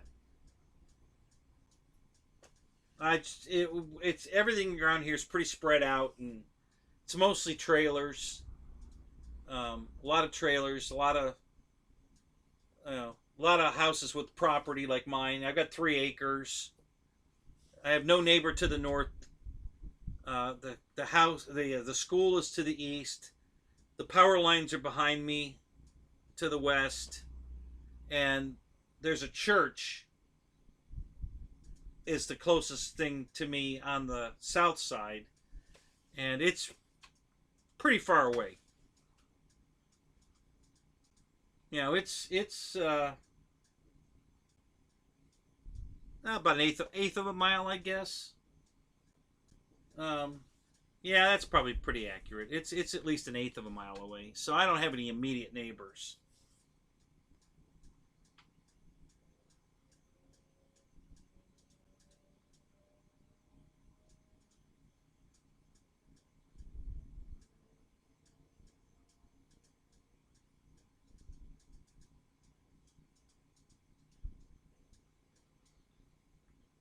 Yeah, I never took that glider very high. I have a glider. I have a bird of time glider, and that one I never had safe on.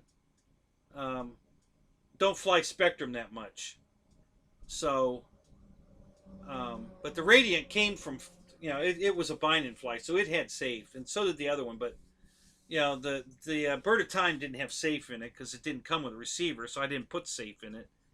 And I had that one up. It was 2,486 feet was the altitude.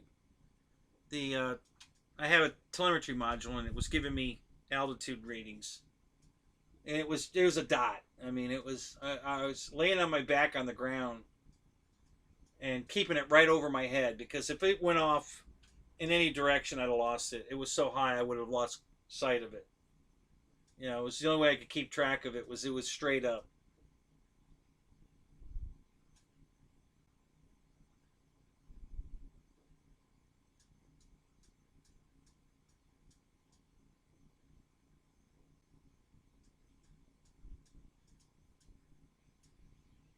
No, Alan would probably I don't know.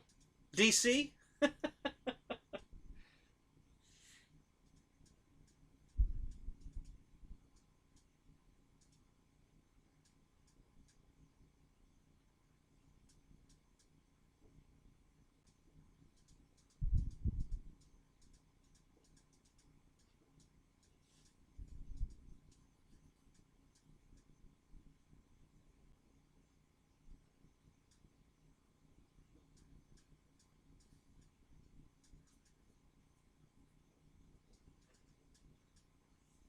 I don't know, Alan. Tell us.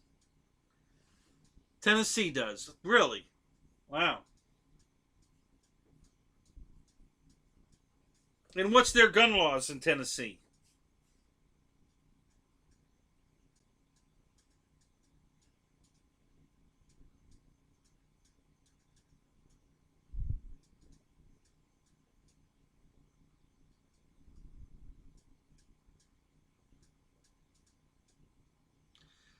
Yeah, Michael, and that's a big problem. You're hitting the nail on the head.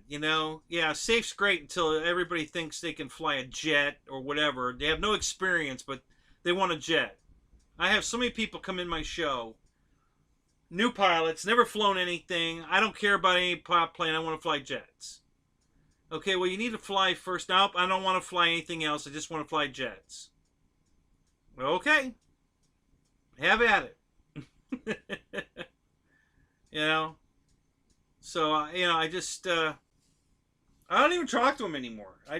Then my suggestion to you is to go buy that plane you want and go flying.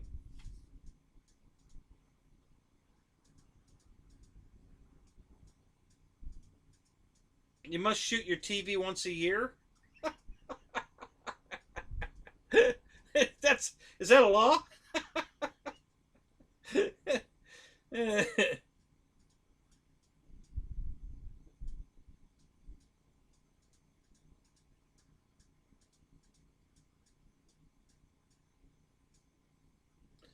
Matt, that's exactly what I was talking about when they put safe in Draco.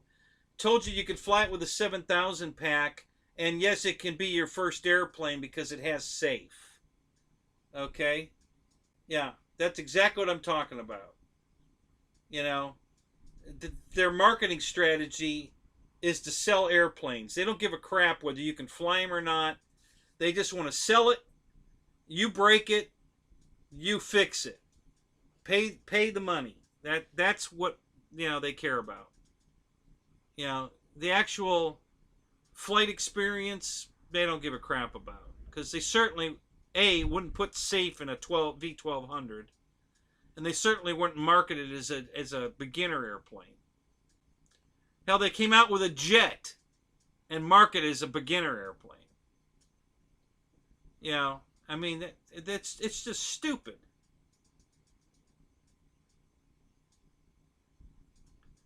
The landing speed of that jet is faster than the full speed of a apprentice. Okay, so yeah, shit happens really fast when you're flying a jet. Yeah, exactly. Jet or P-51. Great first airplane. Yep. Yep. I don't even know why they bothered to make an apprentice. If they're going to sell the idea that you can buy this jet, this Haboo, with safe technology, and it can be your beginner first airplane. Brilliant. That's a great idea. Why didn't I think of that?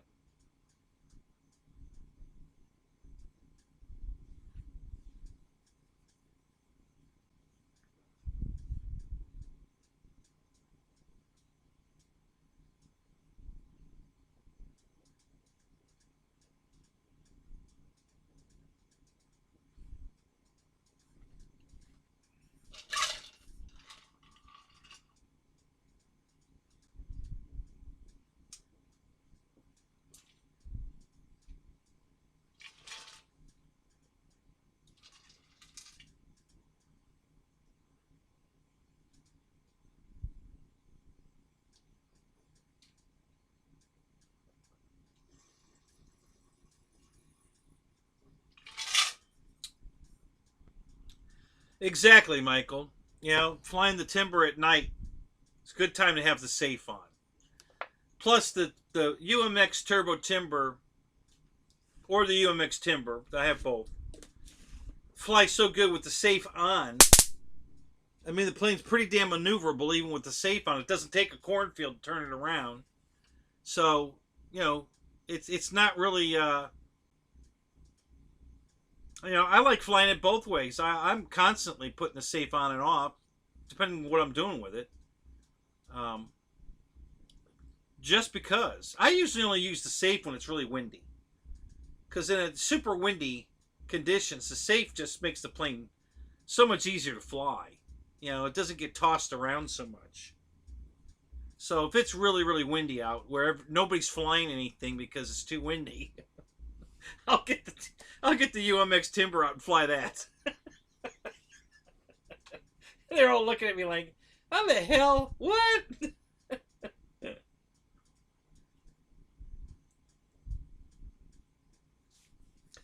There's a helicopter. We have a helicopter pad, and Bo cuts the grass around it.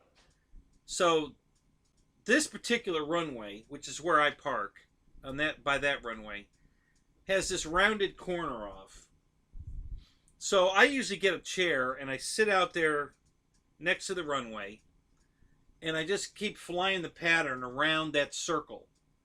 And I'll touch down my UMX Turbo Timber. I'll touch the right wheel down, no, the left wheel down, and keep it on that one wheel and go around the corner on that one wheel and then take back off, go around and do the same thing, and I just keep doing it over and over again.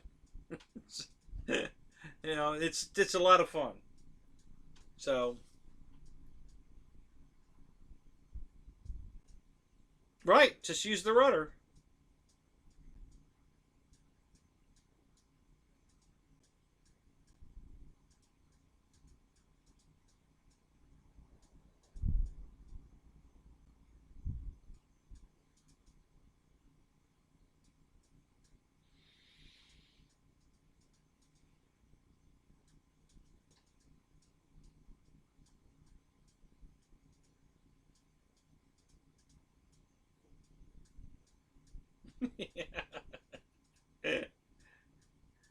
Yeah, man. I like I said, the only planes I even have safe on is my Ulamix Turbo Timber and what was the oh well my because I use it for training, my Night Timber X, because that's my go-to training plane when I'm teaching somebody to fly. You know, I my first couple flights with them is to just let them fly it around because I don't have to touch it. I don't have to take it away from them. It's so easy to fly. I just have to keep telling them, look, listen, don't cross the runway. You don't need to be over here. Fly. We got 40 acres out there. Stay out there. Don't come over here. Just stay out there. And get them some stick time, and then we'll start working on getting them off the safe and all that. But I at least get them, acclimated. One of the guys I was teaching to fly was like most of them, he's flying around in safe and he thinks he's Joe Pilot now because he can fly.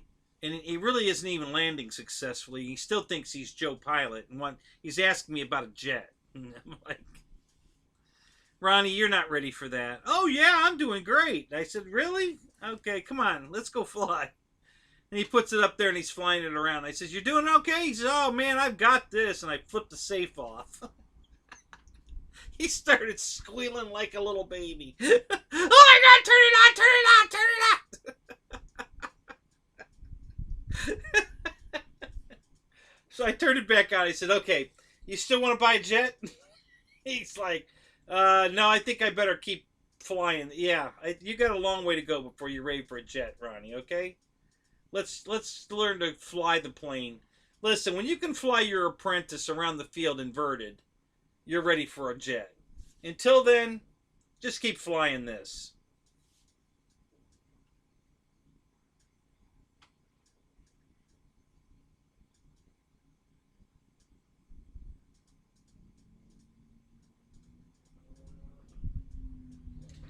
Well, I usually get my my students, usually the first couple flights at least, I sit them down, I get them comfortable because they're already nervous as shit. So I'm trying to get them relaxed so they can just get, they can concentrate on flying the plane. So I get them sitting down, I get them relaxed, I get the plane in the air and I hand them the radio and I just, I give them, okay, make a left. And then, oh no, your other left, because nobody knows their left from the right. So, and I kind of get them, flying out in the 40 acres and just getting them the hang of it. Then I get them once they're doing okay. Then I start getting them to fly, just fly the runway, go down the runway, make a right, circle around to the left, and get back on the runway and fly all the way down to the other end. Okay. Now make a left, circle around all the way around to the right, back on the runway heading, fly all the way to the other end. And I get them flying the runway so that they get used to what corrections they need to make to stay on heading. I want them to learn to stay on heading because if they can stay on heading, they can land. So if I can get them to fly the runway and stay on heading, I can teach them to land. Until they can do that, they can't land. I mean, they can't land on the runway. They might get lucky, but most of the guys at my field can't hit the runway. So, and we've got a 50-foot wide runway, and they still can't hit it. So, and then once they can do that, then we start working on getting off safe. And oh, you're out of here, Vic? All right, man. Have a good night, man. Talk to you later.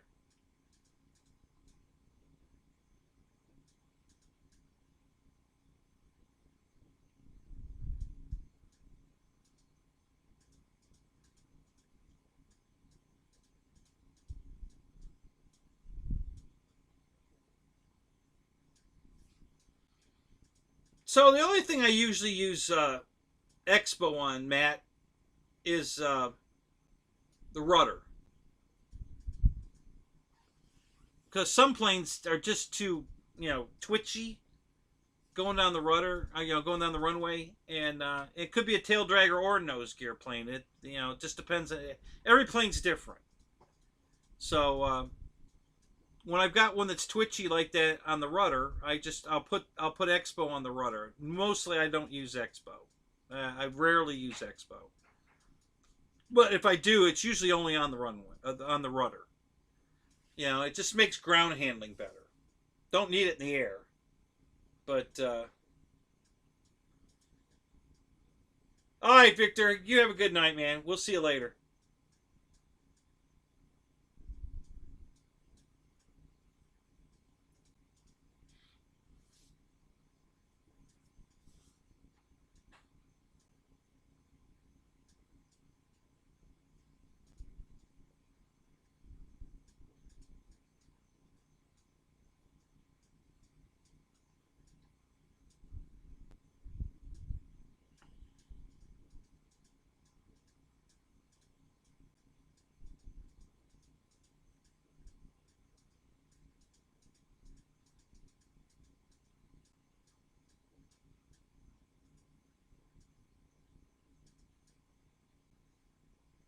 Yeah, Michael, it's pretty windy here all the time too. We very seldom have calm wind days.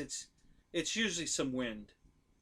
Some days other better than others, but and the way our field, because the whole field is surrounded by trees. Now they're way the hell off.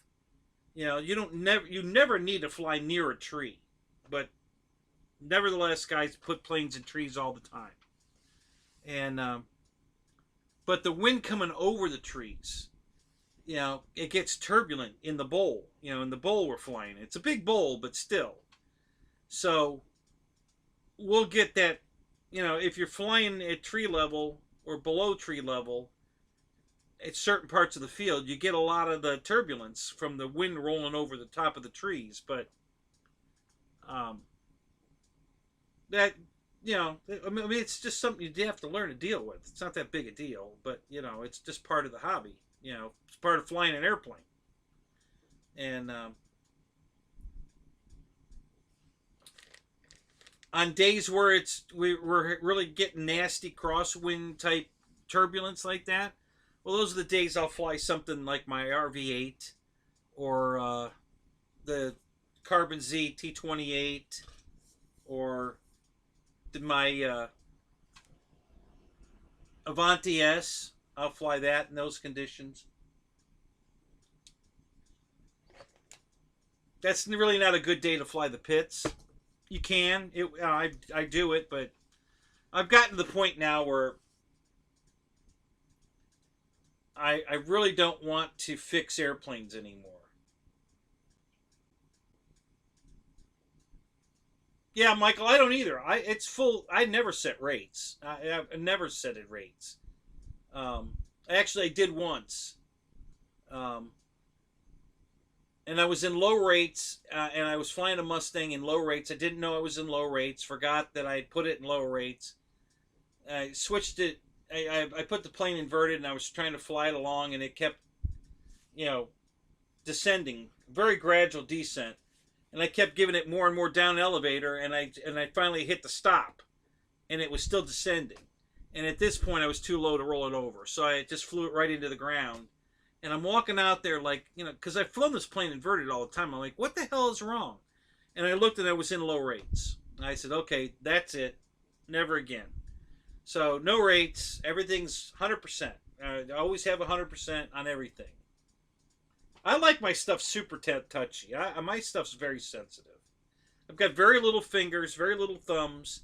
I can't reach the far end of this, I can't move the stick to full down and full left because my thumb's not long enough. Okay, I can't reach that.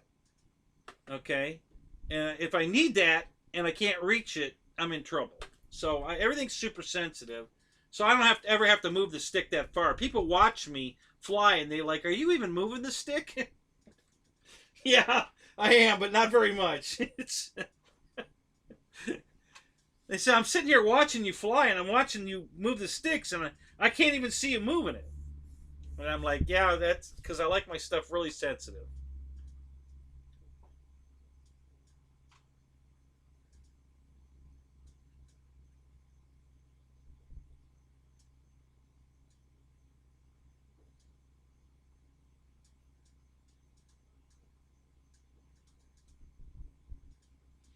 Well, that's interesting, man. I wouldn't have thought you used rates. That's interesting. I would have guessed you didn't use rates. Yeah, I want it all there. I want it all the time. I could dumb down my thumbs, you know, to fly it. And I'd much rather do that.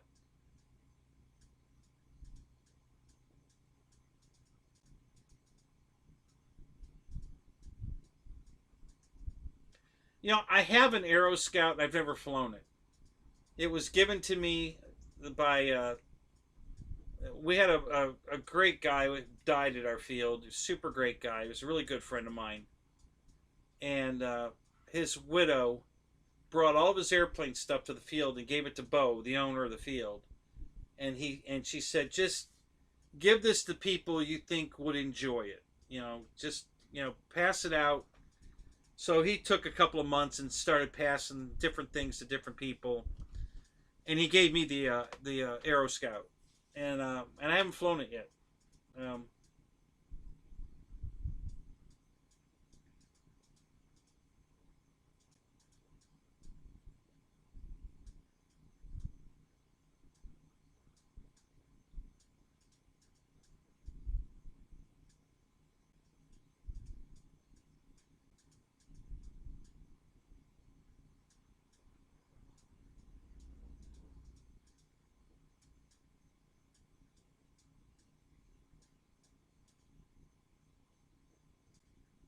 oh, absolutely, Alan. That's what you want. If you slope soaring is you want wind. You want a lot of wind. Yeah, I fly my gliders in the wind. I love my gliders in the wind. That's fun. Um, that certain planes, and I'm not even going to say certain types of planes, just certain airplanes that I have, brand wise, whatever, uh, don't like the wind. So I used to fly them anyway. I didn't care. But if I get a gust of wind on landing and it flips it over and breaks it, I have to fix it. And I'm just getting tired of fixing it. So now I just look at it and think, I really don't want to risk getting a crosswind gust at the last second and breaking this thing. I'm not going to fly it. I'll just fly something else. I got plenty of airplanes in the car, in the trailer. I'll just fly something else today. So and it's worked because I haven't had a broken airplane in a long time, over a year. I haven't broken an airplane in over a year.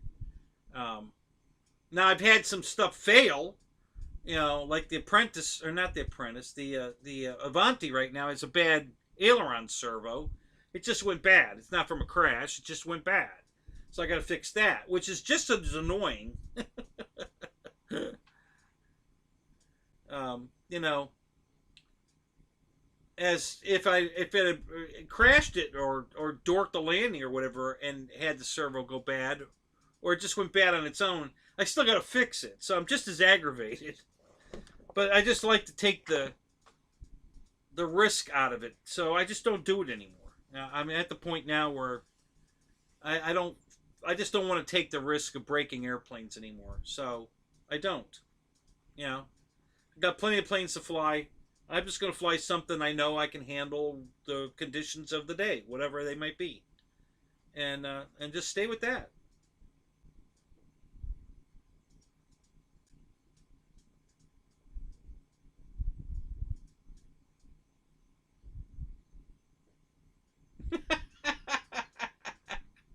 That's funny, Paul. That's hilarious.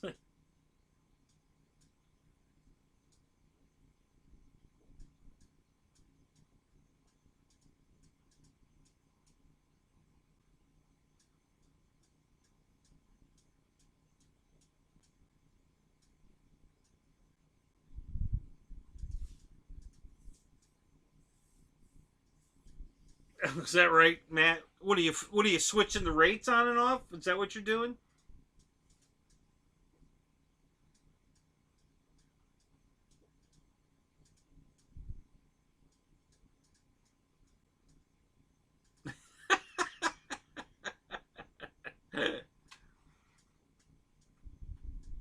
So which plane has the broken return spring on the rudder, Paul?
So when do you use the rates, Matt?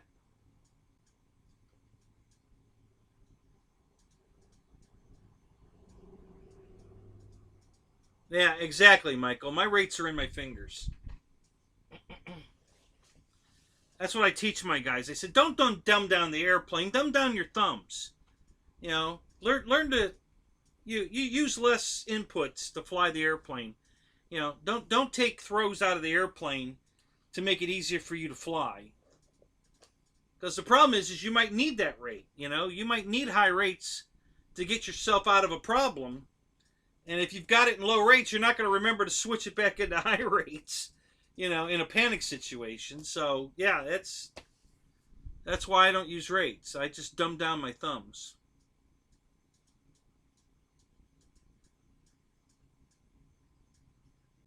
Well, basically, man, if you're flying in low rates, you're using expo.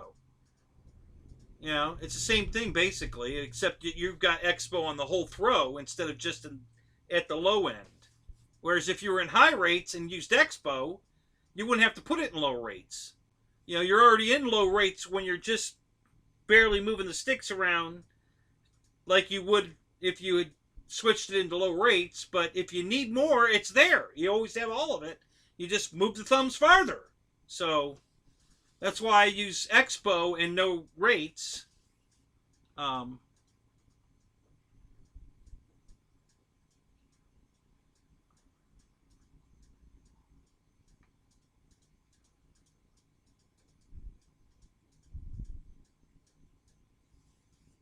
Yeah, I don't even like my RV8 has um,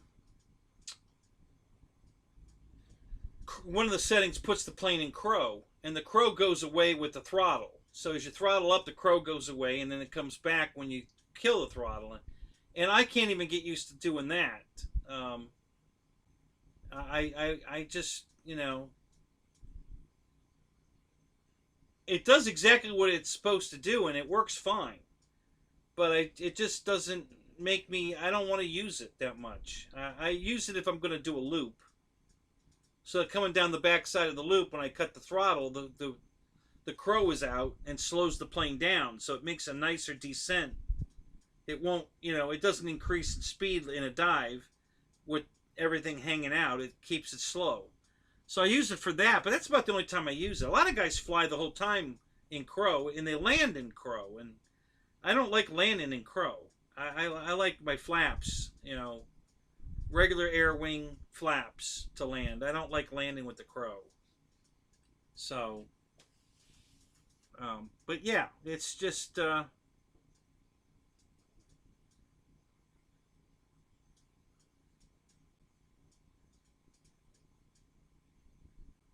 yeah, exactly, Michael. You don't have rates in the Gulf Stream, do you?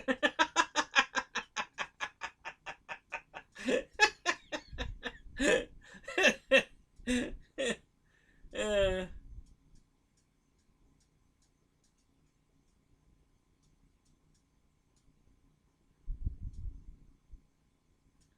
well, how much expo did you put in it, Matt?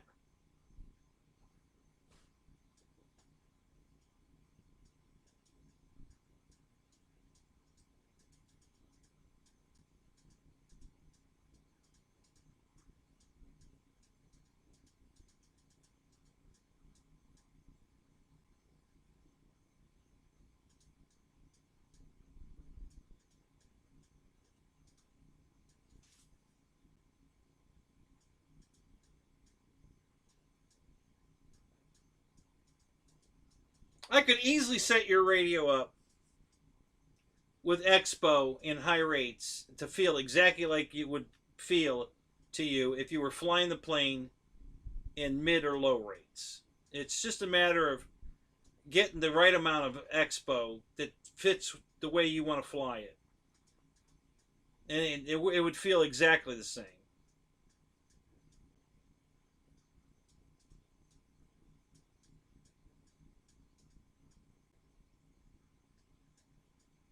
Yeah, yeah. The after takeoff checklist and low rates, please. No, it's after the after checklist and autopilot on, please.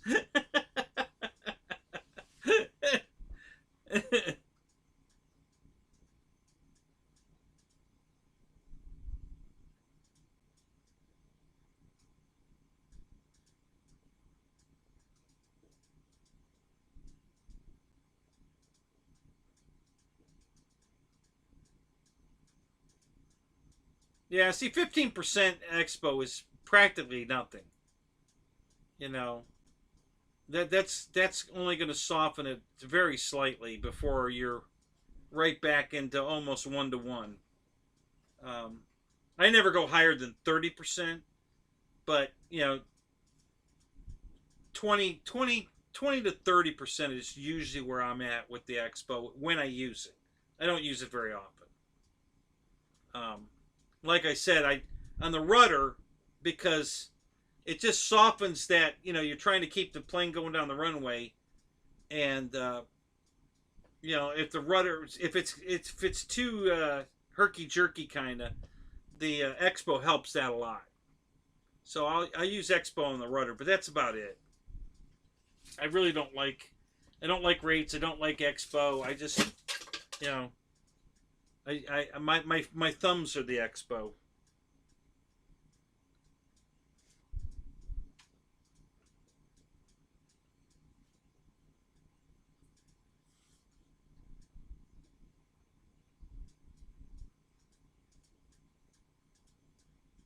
33% like the fallen angel.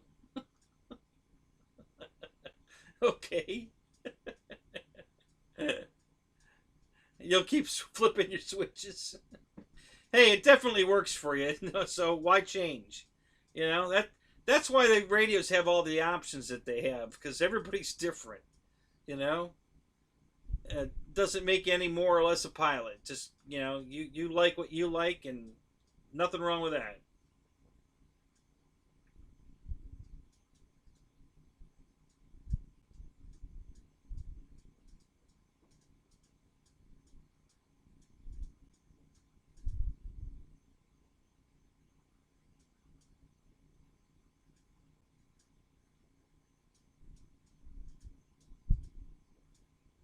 Flat earther.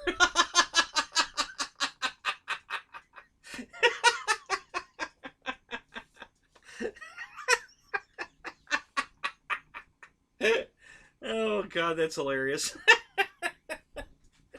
You guys are funny as hell.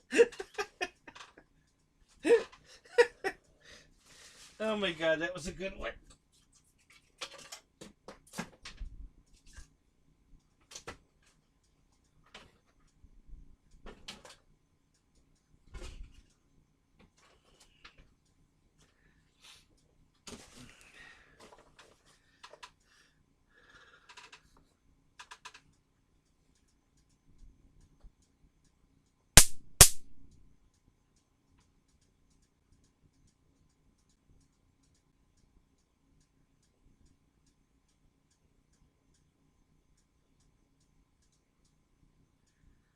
Yeah, it's almost like, Michael, they're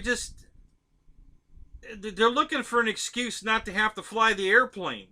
It's like, listen, you can go ahead and download a program and just put the plane in a you know a flight plan and just let it fly itself. Put the transmitter down and go have a cigarette or whatever. I mean, if you don't want to fly, we have that option. But I like to fly my plane. So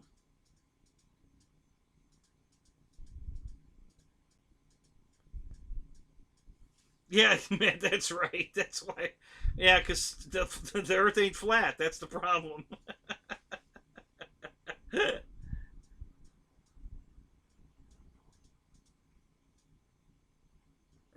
Oh yeah.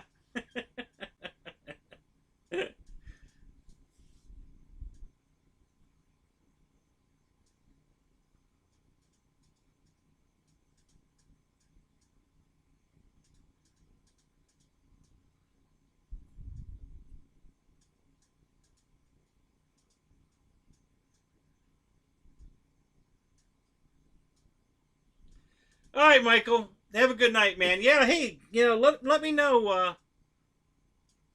When you're coming to Tampa. For sure we can go flying. If you've got a layover, for sure. So just keep me in touch.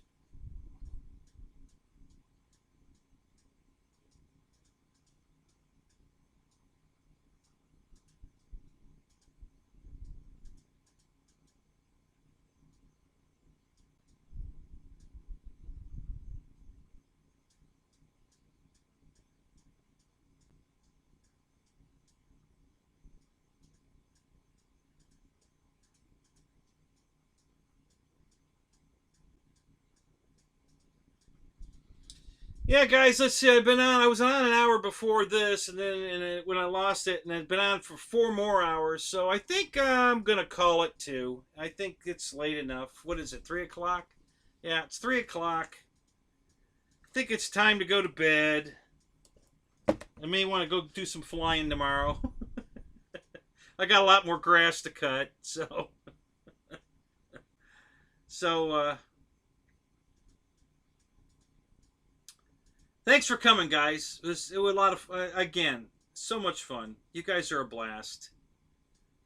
Hey, Matt, I have a question. If I started doing a fly-in on Tuesday nights, what do you think about that? And what time would you think I should start it? Because I'm thinking about doing a regular fly-in. The real fly-in on a regular basis, one night a week. I'm thinking Tuesday's the best night. The flight club goes off early. They're usually done by 9:30. Um,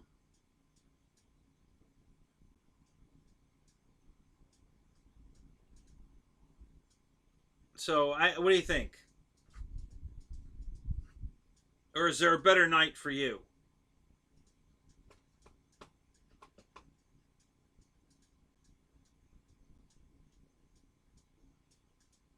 Do you have a normal schedule? When do you usually work? Nights all the time, and what time do you get off?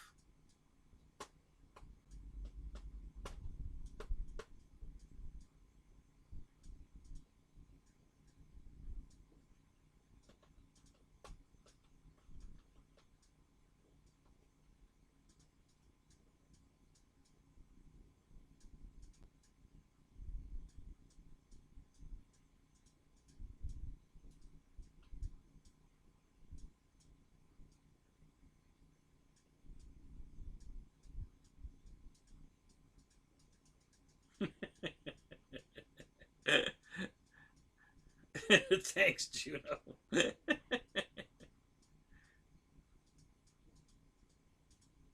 Changes all the time. Yeah.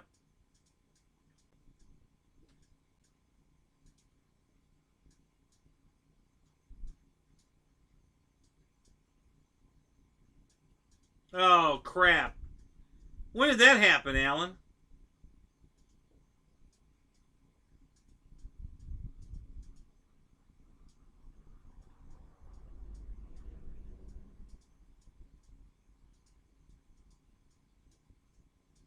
Oh no, I'm not going to bump them. I might start before they finish because you never know when they're going to finish. But yeah, I'm not going to try to compete with them. I'm just going to set a time, and if they're still on, really not going to be affecting anybody, and I'll go late so anybody can stay in their show until they're done, and then come over to because it'll be an all nighter. Yeah, we'll be flying till 2 or 3 o'clock in the morning, so that's not a problem.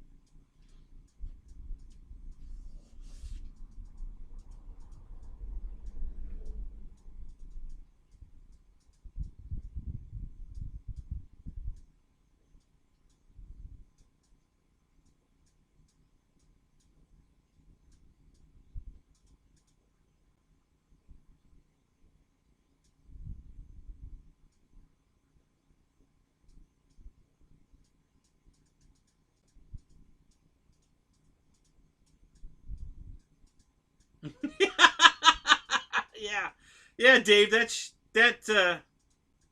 That'd work.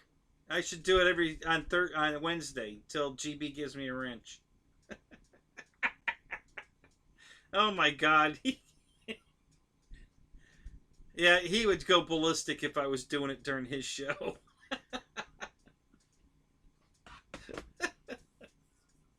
Oh my God. Yeah, that's not a half bad idea.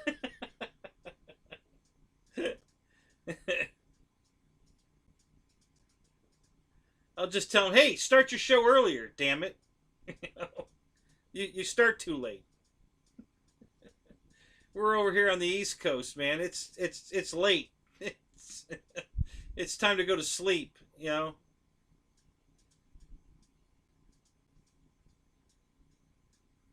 it would be a reset button.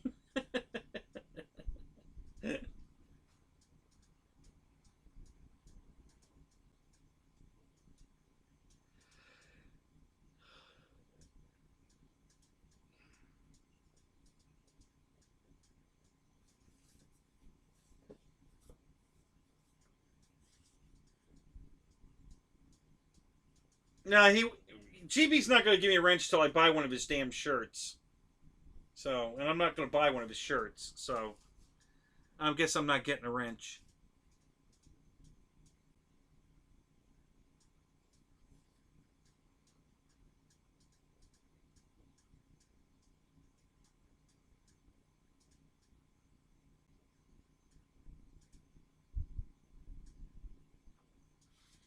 All right, Alan. Have a good night. I'm out of here too, guys. I'm gonna shut this down. So we'll see you Thursday night. I don't think. Uh,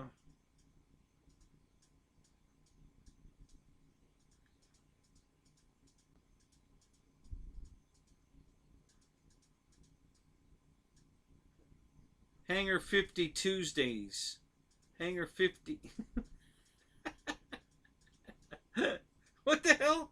I like it. Hangar 50 Tuesdays. Flying. Hangar 50. It just rolls off the tongue. Oh.